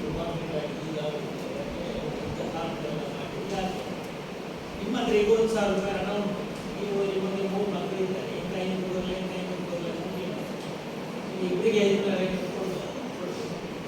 ಆಗ ನೀವೇ ಮಾಡಿ, ನೀವು ಕೊಡ್ಚಿ, ನೀವು ಹೆಸರು ಕೊಡ್ಚಿ, ಎಲ್ಲ ಕೊಡ್ಚಿ, ಎಲ್ಲ ಕೊಡ್ಚಿ. ಹಾಗೆ ಸರ್ಕಾರದಲ್ಲಿ ಸೆಂಟ್ರಲಿಂದ ಸ್ಟೇಟ್ಗೆ ಬರಬೇಕು, ಸ್ಟೇಟಲ್ಲಿ ನಾವೆಲ್ಲ ವರ್ಕ್ ಮಾಡಿ ಕೊಡಬೇಕು. 60 2 ಬಾರಿ ಹಣ ಅಲ್ಲಿ ಟೈಟ್ ಉಂಟು. ಹಾಗೆ ಕಾನೂನು ಟೈಟ್ ಮಾಡಿ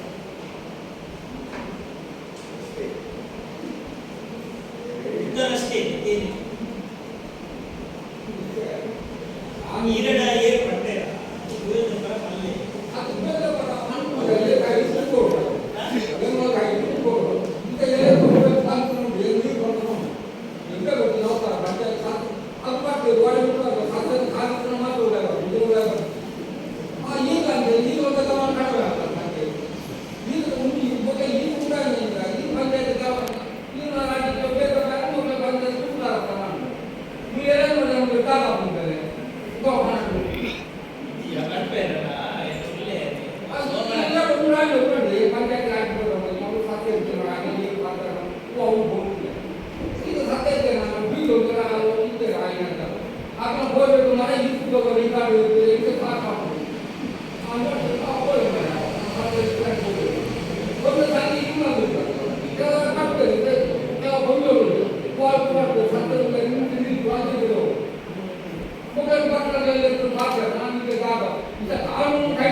ಈ ಉದ್ಯೋಗ ಆದ್ರಿಂದ ಇದಕ್ಕೆ ಕೆಲವೊಂದು 5 ಜನ ಸರಿಯಾಗಿ ರೆಕಾರ್ಡ್ ಗೊತ್ತಾಗಲಿ ಒಂಚೂರು ಹಂಚಿದ್ರೆ ಇಂಗ್ಲೀಷ್ ಸರಿ ಮಾಡ್ಕೊಂಡು ಗ್ರೂಪ್ ಹಾಕೋಲ್ಲ ಅಧಿಕಾರ ಮಾಡ್ಕೊಳ್ಳಲ್ಲ.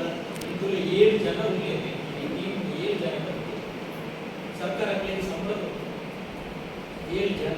ಈಗ ನಾವು ಬೇರೆ ಅದನ್ನ 25 ಲಕ್ಷ 7 ಜನ ಚೆಕ್ ಮಾಡ್ತೀವಿ. ಪ್ರತಿ ಒಂದು ಚೆಕ್ ಮಾಡ್ತೀವಿ ವ್ಯತ್ಯಾಸ. ಆ ವ್ಯತ್ಯಾಸ ಕಂಡು ಎಂಗ್ಲಿನೆಲ್ಲ ಬಿಡೋಲ್ಲ 10 ಜನ ಉಳಿಯಿದೆ.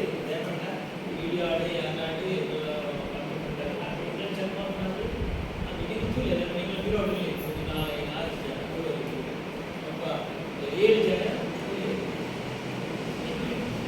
ಇದೆಲ್ಲ ಇಲ್ಲಿ ಸಾಕಷ್ಟು ಇದೆಲ್ಲ ಮಿಸ್ಟೇಕ್ ಆಗಿತ್ತು. ಓದಬೇಕು ಇನ್ನೊಂದು 7 ಗಂಟೆ ಬರ್ತೀನಿ ಹಾಗೆ ಇದಕ್ಕೆ ಆಯ್ತು ಮತ್ತೆ ನಿಗೂ ಇಲ್ಲ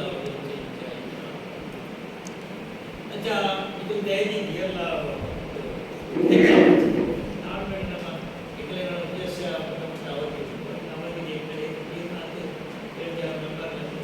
ಕೆಲಸ ಉದ್ಯೋಗ ಖಾತ್ರಿಯಿಂದ ಬಂದಾಗ ಅವು ಈ ಭಾರಿ ಯೋಜನೆ ಎಂಗಲಿಂದ ಗ್ರಾಮ ಅದೆಲ್ಲ ಈ ಕಡೆ ಸಾಧಾರಣ ಒಂಜಿ 40-50 ಕ್ವಿಂಟಾಲ್ ಹೆಚ್ಚು ಬಜ್ಜಿ ಅವನ್ನ ಒಂದೇ ಟೋಟಲ್ ಒಂದು 50 ಕ್ವಿಂಟಾಲ್ ಬಜ್ಜಿ 50 ಕ್ವಿಂಟಾಲ್ ಅಡಿಕೆಯಿಂದ ಜಾಸ್ತಿ ಯಾವಂತ ಉದ್ಯೋಗ ಖಾತ್ರಿಯಲ್ಲಿ ಗಿಡ ನಾವು ಕೊಟ್ಟದಲ್ಲಿ ಅಷ್ಟು ಜಾಸ್ತಿ ಉದ್ಯೋಗದಲ್ಲಿ ತುಂಬಾ ಕೆಲಸ ಆಗಿದೆ. ರಸ್ತೆ ಆಗಿದೆ, ಬಾವಿ ಆಗಿದೆ, 200 ಬಾಟ್ಲಿ 380 ಬಾವಿಯನ್ನ ನಾವು ಮಾಡಿದ್ದೇವೆ. ಈಗ ಕಾಂತಪ್ಪನ ಇಷ್ಟು ಜೋರು ಮಾತಾಡಿದ್ರು. ಫಸ್ಟ್ ಇವರು ಮತ್ತು ನಮ್ಮ ಥೋಮಸ್ ಬಿಟ್ಟು ಒಂದು 5 ಜನ ಟೀಮ್ ಬಾವಿ ಪಟ್ಟಣ ಹೆಸರು ಇವರೆಲ್ಲ ಪ್ರಥಮವಾಗಿ ಎಲ್ಲ ಟೀಮ್ ಮಾಡಿಕೊಂಡು ಈ ಮಲ್ಪು ಅವು ಮಲ್ಪು ಈ ಅವ್ರ ಮಲ್ಪು ಎಲ್ಲ ಇದು ಅದು ಮಾಡಿ ಇದು ಮಾಡಿ ಎಲ್ಲ ಉಳಿದಿತ್ತು. ಅವೆಲ್ಲ ಮಾಡಿದ್ದೆ. ಹಾಗಾಗಿ ಅಷ್ಟು ಸ್ಪೀಡ್ ನಮ್ಮನ್ನು ಹೋಗ್ತೇವೆ. ಈಗ ಸ್ವಲ್ಪ ಬೇಕಾಗ್ತದೆ. ಯಾಕೆ ಆಗಿದೆ ಅಂತ ಚರ್ಚೆ ತೊಂದರೆ ಇಲ್ಲ. ನೀವು ಎಷ್ಟು ಬೈದರೂ ಕೂಡ ನಾವು ಕೇಳುವಂಥ ಶಕ್ತಿ ಭಗವಂತ ನಮಗೆ ಕೊಟ್ಟಿದ್ದಾರೆ. ಇದಕ್ಕಿಂತ ಜೋರು ಕೂಡ ಬೈಯುವವರಿದ್ದಾರೆ. ನೀವು ಹೇಳಿದ್ದು ನಾವು ಅದನ್ನು ಸವಾಲಾಗಿ ಸ್ವೀಕರಿಸಿದ್ದೇವೆ. ನಮ್ಮ ರಾಜಕೀಯ ಜೀವನದಲ್ಲಿ ನಾವು ಸದಸ್ಯರಾದ ಎಲ್ಲೆಲ್ಲ ಒಳ್ಳೆಯದನ್ನು ಕೇಳಬೇಕು, ಬೇಡದನ್ನು ಕೂಡ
ತಂಡದ 7 ಜನ ತಂಡದ ನಾಯಕರು ಎಲ್ಲ ತಂಡದ ಎಲ್ಲ ಸದಸ್ಯರು, ಶಾಲಾ ಉದ್ಯೋಗಿಯರೇ, ನಮ್ಮ ಇದರಲ್ಲಿ ಸೇರಿದಂಥ ಎಲ್ಲ ಗ್ರಾಮಸ್ಥರು, ಇವತ್ತು 1 ವರ್ಷದ ಮಹಾತ್ಮ ಗಾಂಧಿ ರಾಷ್ಟ್ರೀಯ ಉದ್ಯೋಗ ಯೋಜನೆಯ ಏನು ಕೆಲಸ ಆಗಿದೆ ಅದನ್ನೆಲ್ಲ ಎಲ್ಲ ಇಟ್ಟಿದ್ದಾರೆ. ಕೂಡ ನಾನು ಅದರ ಬಗ್ಗೆ ಮಾತಾಡಬಹುದು.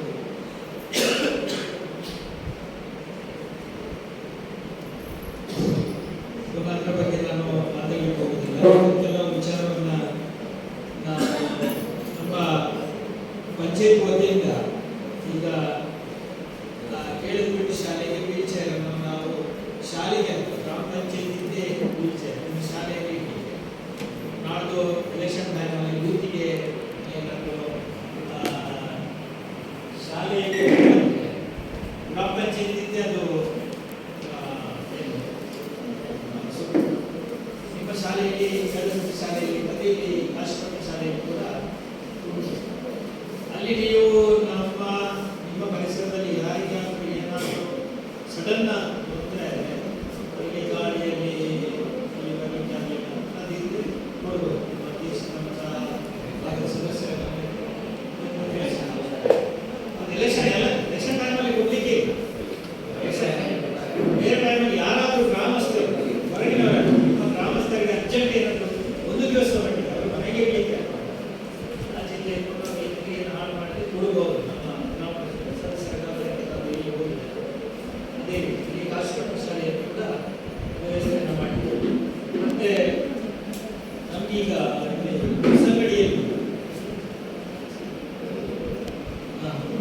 ಹೊಸಂಗಡಿಯಲ್ಲಿ ನಮ್ಮ ಅಲ್ಲಿ ಭೀಮರಾವ್ ಆರ್ಮಿ ಒಂದು ಸಂಘಟನೆ ಉಂಟು ತೆರಿಗೆಯಲ್ಲಿ.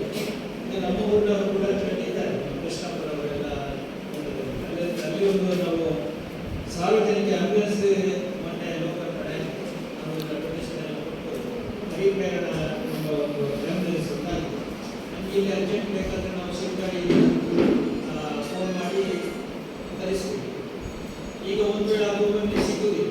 ಹಾಗಾಗಿ ನೀವು ನನಗೆ ಫೋನ್ ಮಾಡಿ, ಇಲ್ಲದಿದ್ದರೆ ನಮ್ಮ ಪ್ರದೀಪ್ ಪಂಚಾಯತ್ ಫೋನ್ ಮಾಡಿ ಕೂಡಲೇ ಬರ್ತದೆ. ಹೊಸಂಗಡಿ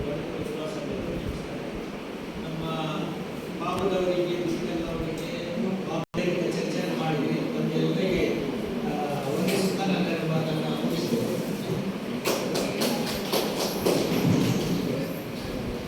ನಮ್ಮ ಈ ಸಾಲಿನ 24-25ನೇ ಸಾಲಿನ ಶೇಕಡ 5% ನಾವು ಈ ವರ್ಷ ಸರ್ಕಾರಿ ಹಿರಿಯ ಪ್ರಾಥಮಿಕ ಶಾಲೆ ಕೇಳಲಬೇಡಿ ಇಲ್ಲಿಗೆ ಒಂದು ವೀಲ್ ಚೇರ್ ನೀಡಿದ್ದೇವೆ. ಅದನ್ನು ವಾರದ ಕೆಳಗೆ ನಾವು ಹಸ್ತಾಂತರಿಸಿದ್ದೇವೆ. ಈಗ ವಾಕಿಂಗ್ ಸ್ಟಿಕ್ ಅನ್ನು ಚಿನ್ನಯ ದೇವಾಡಿ ಎಲ್ಲರಿಗೂ ನಮಸ್ಕಾರ. ವೇದಿಕೆ ಮೇಲೆ ಹೊಸಬಾಗಿರ್ತಕ್ಕಂತಹ ಗ್ರಾಮ ಪಂಚಾಯತ್ ಅಧ್ಯಕ್ಷರು, ಸದಸ್ಯರೇ, ಪಿಡಿಒ ಕಾರ್ಯದರ್ಶಿಗಳೇ, ಇನ್ನುಳಿದ ಸಿಬ್ಬಂದಿಗಳೇ, ಶಾಲೆಯ ಮುಖ್ಯೋಪಾಧ್ಯಾಯರೇ, ಗ್ರಾಮಸ್ಥರೇ, ಅವರಿವರೆಂದರೆ ಎಲ್ಲರಿಗೂ ಮತ್ತೊಮ್ಮೆ ನಮಸ್ಕಾರಗಳನ್ನು ಸಲ್ಲಿಸ್ತಾ, ಇವತ್ತು ಗ್ರಾಮ ಪಂಚಾಯತ್ ಕಾಶಿಪಟ್ಟಣ ಮಹಾತ್ಮ ಗಾಂಧಿ ಮನರೇಗಾ ಯೋಜನೆ ಹಾಗೂ 15ನೇ ಹಣಕಾಸು ಯೋಜನೆ 2023-24 ಸಾಲಿನ ಸಾಮಾಜಿಕ ಪರಿಶೋಧನಾ ಗ್ರಾಮ ಸಭೆ. ಈ ಗ್ರಾಮ ಸಭೆಯಲ್ಲಿ ಹರೀಶ್ ಅವರು ಬಹಳಷ್ಟು ವಿಚಾರಗಳನ್ನು ವ್ಯಕ್ತಪಡಿಸಿದ್ದಾರೆ. ಅದರಲ್ಲಿ ಕುಂದುಕೊರತೆಗಳಿದ್ದು ಆ ಕುಂದುಕೊರತೆಗಳಿಗಾಗಿ ಪರಿಹಾರವನ್ನು ಕೂಡ ಸೂಚಿಸಿದರು. ಒಂದು ಗ್ರಾಮ ಅಭಿವೃದ್ಧಿ ಆಗಬೇಕಾಗಿತ್ತು ಅಂತಂದರೆ ಕೇವಲ ಇರತಕ್ಕಂತಹ ಅಧ್ಯಕ್ಷರು, ಸದಸ್ಯರು ಮತ್ತು ಅಧಿಕಾರಿಗಳಿಂದ ಮಾತ್ರವಲ್ಲದೆ ಗ್ರಾಮಸ್ಥರ ಹಸ್ತಕ್ಷೇಪಕ್ಕೂ ಕೂಡ ಬಹಳಷ್ಟು ಮುಖ್ಯವಾಗಿರ್ತದೆ. ಒಂದು ಗ್ರಾಮ ಮಾದರಿ ಗ್ರಾಮ ಆಗಬೇಕಾಗಿತ್ತಂದರೆ ಅಧ್ಯಕ್ಷರು, ಸದಸ್ಯರು, ಅಧಿಕಾರಿಗಳು ಹಾಗೂ ಗ್ರಾಮ ಪಂಚಾಯತಿಯ ಗ್ರಾಮಸ್ಥರು ಕೂಡ ಇದರಲ್ಲಿ ಭಾಗವಹಿಸಲು ಅತ್ಯಂತ ಮುಖ್ಯವಾಗಿದೆ. ಅದರಲ್ಲಿ ಒಂದು ಯೋಜನೆ ಯಾವುದು ಅಂತಂದರೆ ಮಹಾತ್ಮ ಗಾಂಧಿ ನರೇಗಾ ಯೋಜನೆ. ಈ ಯೋಜನೆ ಬಗ್ಗೆ ಎಷ್ಟೇ ಹೇಳಿದ್ರು ಕಲಿಬೇಕು, ಅಷ್ಟು ಅತ್ಯಂತ ಅನುಕೂಲಕಾರಿಯಾಗಿರ್ತಕ್ಕಂತಹ ಯೋಜನೆ. 2023-24 ಎಷ್ಟು ವೇತನ ಅಂತಲೇ ಹೇಳಿದ್ರು. 2025-26 ಅದು ಮತ್ತೆ ಏರಿಕೆಯಾಗುವಂತಹ ಸಂಭವ ಇರುತ್ತೆ. ಸೊ ಅಲ್ಲಿ ಆ ಒಂದು ನರೇಗಾ ಯೋಜನೆಯಲ್ಲಿ ಈ ಕಾಶಿಪಟ್ಟಣದಲ್ಲಿ 284 ಬಾವಿಗಳನ್ನ ನಿರ್ಮಾಣ ಮಾಡ್ತೀವಿ ಅಂತ ಅಧ್ಯಕ್ಷರಾಗಿ ಕೂಡ ಎಲ್ಲರೂ ಹೇಳಿದರು. ಇಷ್ಟೊಂದು ಬಾವಿಗಳನ್ನು ಸಂಸ್ಥೆ ಮಾಡಬೇಕಾಗಿತ್ತು ಅಂತಂದರೆ ಸಾಮಾನ್ಯವಾದ ಕೆಲಸ. ಯಾಕಂದರೆ ಇಷ್ಟು ಮುತುವರ್ಜನ ವಹಿಸಿ ಒಳ್ಳೆ ರೀತಿಯಲ್ಲಿ ಕೆಲಸ ಕಾರ್ಯ ಮಾಡಿರ್ತಕ್ಕಂಥ ಅಧ್ಯಕ್ಷರು, ಅಧಿಕಾರಿಗಳು ನಾವು ಇಡೀ ಗ್ರಾಮಸ್ಥರು ಕೂಡ ಈ ಸಂದರ್ಭದಲ್ಲಿ ಧನ್ಯವಾದಗಳನ್ನು ಹೇಳಲಿಕ್ಕೆ ಇಷ್ಟಪಡ್ತೀನಿ. ಇಲ್ಲಿ ನನಗೂ ಕೂಡ ವಿವರ ಮಾತುಗಳನ್ನ ಆಡಲಿಕ್ಕೆ ಅವಕಾಶ ಮಾಡಿಕೊಡ್ತಕ್ಕಂಥ ಈ ಅಧ್ಯಕ್ಷರಿಗೂ, ಸದಸ್ಯರಿಗೂ ಹಾಗೂ ಅಧಿಕಾರಿಗಳಿಗೂ ನಮಸ್ಕರಿಸುತ್ತಾ ನಾನೆಲ್ಲರೂ ಮಾತು ಮುಗಿಸುತ್ತೇನೆ. ನಮಸ್ಕಾರ.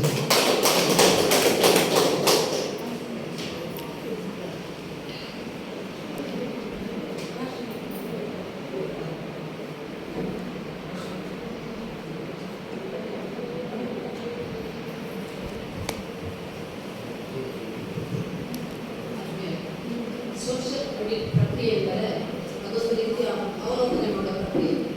ಸರಿ ತಪ್ಪುಗಳನ್ನು ವಿಮರ್ಶಿಸಿ ಮುಂದಕ್ಕೆ ಆ ತಪ್ಪುಗಳು ಮರುಕಳಿಸದಂತೆ ನಮ್ಮನ್ನು ನಾವು ಉತ್ತಮರನ್ನಾಗಿಸುವಲ್ಲಿ ಒಂದು ದಾರಿದೀಪಗಳು.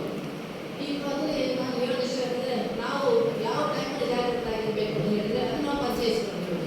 ಒಂದು ಫೈಲನ್ನು ಬಿಲ್ಡಪ್ ಮಾಡಿ ಅದರ ಬಿಡುಗಡೆಗೆ ಆಗುವ ಕ್ರಮ ವಹಿಸುವ ಸಂದರ್ಭದಲ್ಲಿ ನಾವು ಆ ದಾಖಲೆಗಳನ್ನು ಜೋಡಿಸಿಡುವುದಾಗಲಿ, ಅದರಿಂದ ಏನು ಎಮ್ಮಿ ಚೆಕ್ಗಳನ್ನು ಗಮನಿಸುವುದರಲ್ಲಿ ಅದರಲ್ಲಿ ಜಾಗೃತಿ ವಹಿಸಬೇಕು.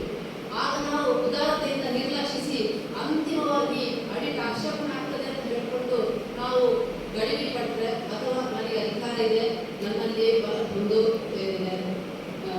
ಸ್ವರ ಇದೆ ಅಂತ ಹೇಳ್ಕೊಂಡು ನಾವು ದೊಡ್ಡ ಸ್ವರದಲ್ಲಿ ಮಾತಾಡಿ ಹೇಳಿದರೆ ಅದು ಏನು ಪ್ರಯೋಜನ ಇಲ್ಲ. ಯಾಕೆ ನಾವು ಜಾಗೃತರಾಗಿರಬೇಕು ಬಹಳ ಮುಂಚಿತವಾಗಿ. ಈ ಒಂದು ಸೋಷಿಯಲ್ ಪ್ರಕ್ರಿಯೆಯಲ್ಲಿ ನಾನು ಯಾವತ್ತೂ ಓದುವುದು ವಿವೇಕಗಳು. ಯಾಕೆ ಮುಂದಿನ ನಮಗೆ ಸ್ಟ್ರಾಟಜಿ ಪ್ಲಾನ್ ಮಾಡಲಿಕ್ಕೆ ಅದೊಂದು ರೀತಿಯ ದಾರಿದೀಪಗಳು. ನಮ್ಮ ಒಂದು ಸೇವಾವಧಿಯಲ್ಲಿ ಟೀಕೆಗಳು, ಟಿಪ್ಪಣಿಗಳು, ಶೋಕಾಸ್ಮಗಳು ಸಹಜ. ನಾನು ಇಷ್ಟುವರೆಗೆ ಸರ್ವಿಸಲ್ಲಿ ಯಾವುದೂ ಕೂಡ ಪ್ರಶಂಸಾ ಪತ್ರಗಳನ್ನು ನಮ್ಮ ಕುತ್ತೇಸು ನಾವು ಸ್ವೀಕರಿಸಿಲ್ಲ. ಅದೇನಿದ್ರು ಸಂಬಂಧಿತ ಇಲಾಖೆಗೆ ಬರ್ತದೆ, ಇಲ್ಲ ಸಂಬಂಧಿತ ಪಂಚಾಯತಿಗೆ ಬರ್ತದೆ. ಅದೇ ಶೋಕಾಸ್ಮಗಳೆಲ್ಲ ಕೂಡ ನಮ್ಮ ವೈಯಕ್ತಿಕ ಹೆಸರಿಗೆ ಬರ್ತದೆ.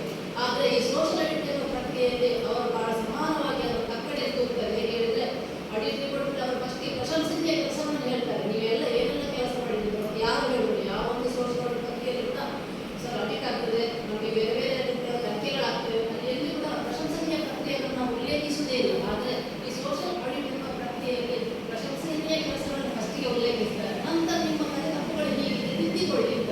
ಇದು ಹೇಗೆ ಹೇಳಿ ನಮ್ಮನ್ನು ನಾವು ಒಂದು ಉತ್ತಮಗೊಳಿಸುವ ಪ್ರತ್ಯೇಕ. ನಾವು ಹೇಗೆ ಬೇರೆಯವರಿಗೆ ಕಾಂಪಿಟೇಷನ್ ಅಲ್ಲ, ನಮ್ಮೊಟ್ಟಿಗೆ ಕಾಂಪಿಟೇಷನ್ ನಾವು ಮಾಡ್ಕೊಂಡು ಮುಂದೆ ನಮ್ಮನ್ನು ನಾವು ಉತ್ತಮವನ್ನಾಗಿಸುವುದು ಅಂತ ಹೇಳ್ಕೊಂಡು ಈ ಒಂದು ಸೋಷಿಯಲ್ ಆಡಿಟ್ನಲ್ಲಿ ಇಷ್ಟೊಂದು ಪ್ರಶಂಸನೀಯ ಕಾರ್ಯಕ್ರಮಗಳನ್ನು ಮಾಡಲು ನಮಗೆ ಸಹಕರಿಸಿದ ನಮ್ಮ ಗ್ರಾಮ ಪಂಚಾಯತ್ ಅಧ್ಯಕ್ಷರಾದ ಶ್ರೀ ಸತೀಶ್ ಗಂಗೇರಿ ಅವರಿಗೆ ಹೃತ್ಪೂರ್ವವಾದ ಧನ್ಯವಾದಗಳು. ಹಾಗೆ ಈ ಒಂದು ಪ್ರಕ್ರಿಯೆಯಲ್ಲಿ ನಮಗೆ ಸಹಕರಿಸಿದ ನಮ್ಮ ಗ್ರಾಮ ಪಂಚಾಯತ್ ಉಪಾಧ್ಯಕ್ಷರು, ಸದಸ್ಯರಿಗೆ ಕೂಡ ಧನ್ಯವಾದಗಳು ಕೊಡ್ತೇನೆ. ಉತ್ತಮವಾಗಿ ಮಾರ್ಗದರ್ಶನ ಸಭಾಧ್ಯಕ್ಷತೆ ವಹಿಸಿ ನಡೆಸಿಕೊಟ್ಟ ನಮ್ಮ ಸಮಾಜ ಇಲಾಖೆ ವಾರ್ಡನ್ ಆದ ಬಸವರಾಜ್ ಇವರಿಗೆ ಕೂಡ ಹೃತ್ಪೂರ್ವವಾದ ಧನ್ಯವಾದಗಳು. ಹಾಗೆ ಈ ಒಂದು ಒಂದಿಷ್ಟು 7 ದಿನಗಳ ಕಾಲ ನಡೆದ ಸಾಮಾಜಿಕ ಪರಿಶೋಧನಾ ಪ್ರಕ್ರಿಯೆ, ಅದರ ಹಿಂದೆ ನಡೆದ ಕಡತ ನಿರ್ವಹಣೆ, ಆ ಕಡತಗಳಲ್ಲಿ ದಾಖಲಾತಿ ಜೋಡಣೆಗಳು, ಅದರಲ್ಲಿ ನನಗೆ ಸಹಕರಿಸಿದ ನಮ್ಮ ಈ ಒಂದು ಪ್ರಶಸ್ತಿಯ ಕೆಲಸಗಳಿಗೆ ಸಹಕರಿಸಿದ ಈ ಒಂದು ಕಾರ್ಯದರ್ಶಿ ಆಗ್ಬೋದು, ನಮ್ಮ ಗ್ರಾಮ ಪಂಚಾಯತ್ ಇವರಿಗೆ ಕೂಡ ಹೃತ್ಪೂರ್ವವಾದ ಧನ್ಯವಾದಗಳನ್ನು. ಒಂದು ನಾನು ನಗರದ ಇಷ್ಟಪಡ್ತೇನೆ ಹೇಳಿದ್ರೆ, ಈಗ ಆರ್ಥಿಕ ವರ್ಷಾಂತ್ಯ ಆಗಮಿಸಿದೆ. ಈಗೆಲ್ಲೋ ತಂತ್ರಾಂಶ ಚಾಲಿತ. ಅವ್ರು ಹೇಳಿದ್ರು ನೀವು ಎಲ್ಲ ಸ್ಟಿಕ್ ಮಾಡ್ತೀರಿ ಅಂತ. ಸ್ಟಿಕ್ ಮಾಡೋದು ನಾವಲ್ಲ, ತಂತ್ರಾಂಶಗಳು. ಈಗೆಲ್ಲವೂ ಕೂಡ ಕೈಬರಹದಲ್ಲಿ ಇಲ್ಲ, ತಂತ್ರಾಂಶ ಆಧಾರದಲ್ಲಿ ಬಂದಿದೆ. ತಂತ್ರಾಂಶ ಆಧಾರಿತ ಮನೆ ತೆರಿಗೆ ಹೇಗೆ ಬಂದಿದೆ ಹೇಳಿದ್ರೆ 23, 24, 25 ಮಾರ್ಚ್ 31 ಯಾರು ತೆರಿಗೆ ಪಾವತಿಸಬೇಕು, ಏಪ್ರಿಲ್ 1ಕ್ಕೆ ಅವರು ತೆರಿಗೆ ಪಾವತಿಸಬೇಕು, ಅವರಿಗೆ 5% ಆಟೋಮೆಟಿಕ್ ಆಗಿ ದಂಡ ಬರ್ತದೆ. ಅದು ನಾವು ಹಾಕ್ತಾರೆ. ನೀವು ಹೇಳ್ಬೋದು ನನ್ನ ವರ್ಷ 210 ಕಟ್ಟಿದ್ದೀರಿ, ನಾನು 220 ಕಟ್ಟಿಸಿದ್ದೀರಿ ಹೇಗೆ ಅಂತ. ಅದು ತಂತ್ರಾಂಶವು ಸ್ವಯಂ ಚಾಲಿತವಾಗಿ ದಾಖಲಾಗ್ತದೆ. ಅದೇ ರೀತಿ ಅವರು ಅಲ್ಲಿ ಒಳ್ಳೆಯ ವಿಷಯಗಳು ಕೊಟ್ಟಿದ್ದಾರೆ ಅಂತ ಹೇಳಿದ್ರೆ, ಯಾರು ಬರುವ ವರ್ಷದ ತೆರಿಗೆಯನ್ನು ಏಪ್ರಿಲ್ ಮೇನಲ್ಲಿ ಬರ್ತಾರೆ ಅವರಿಗೆ 5% ವಿನಾಯಿತಿ ಕೂಡ ಕೊಡ್ತಾರೆ. ಎರಡೂ ಇದೆ. ನಾವು ಯಾವತ್ತು ಪಾಸಿಟಿವ್ ಅಂತ ನೆಗೆಟಿವ್ ಅನ್ನು ದೂರದಲ್ಲ. ನಾವು ಯಾವಾಗ ಪಾಸಿಟಿವ್ ಅನ್ನು ಸ್ವೀಕರಿಸಿ ತಯಾರಿರ್ತೀವಿ, ಆಗ ನೆಗೆಟಿವ್ ಅನ್ನು ಕೂಡ ಒಟ್ಟಿಗೆ ಸ್ವೀಕರಿಸಿ ನಾವು ತಯಾರಿರಬೇಕು. ಮತ್ತೆ ಎರಡನೇದಾಗಿ ನನಗೆ ಸಿಬ್ಬಂದಿಗಳ ಕೊರತೆ ಇರುವುದರಿಂದ ಈಗ ಈ ಗ್ರಾಮ ಪಂಚಾಯತ್ಗೆ ಪಕ್ಕದ ಪಂಚಾಯತ್ಗಳ ಪ್ರಭಾವಗಳಿದೆ. ನಾನು ಗ್ರಾಮ ಪಂಚಾಯತ್ ಲಭ್ಯವಿದ್ದು 3 ದಿನ, ಸೋಮವಾರ, ಬುಧವಾರ, ಶುಕ್ರವಾರ. ಅದು ಕೂಡ ನನ್ನ ವೈಯಕ್ತಿಕ ರಜಾ ದಿನ, ಮೀಟಿಂಗ್ಗಳು, ಸರ್ಕಾರಿ ರಜಾ ದಿನಗಳು, ಮತ್ತೆ ಇನ್ನೇನಾದರೂ ಟ್ರೈನಿಂಗ್ಗಳನ್ನು ಹೊರತುಪಡಿಸಿ ಈಗೆಲ್ಲ ತರಬೇತಿಗಳು ನಮಗೆ ತಾಲೂಕು ಪಂಚಾಯತ್ ಆಗುತ್ತೆ. VC ಮುಖಾಂತರ ಆಗ್ತದೆ. VC ಮುಖಾಂತರ ಆಗುವಾಗ ನಾನು ಮೊಬೈಲ್ ಆನ್ ಇಟ್ಟು ಬೇರೆ ಕೆಲಸ ಮಾಡಿಲ್ಲ, ಅದರಲ್ಲೇ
द्राविड उत्कल गंगा विंध्य हिमाचल यमुना गंगा उज्जल जलधि तरंगा तव शुभ नामे जागे तव शुभाशिष मागे गाहे तव जय गाथा जनगण मंगलदायक जय हे भारत भाग्य विधाता जय हे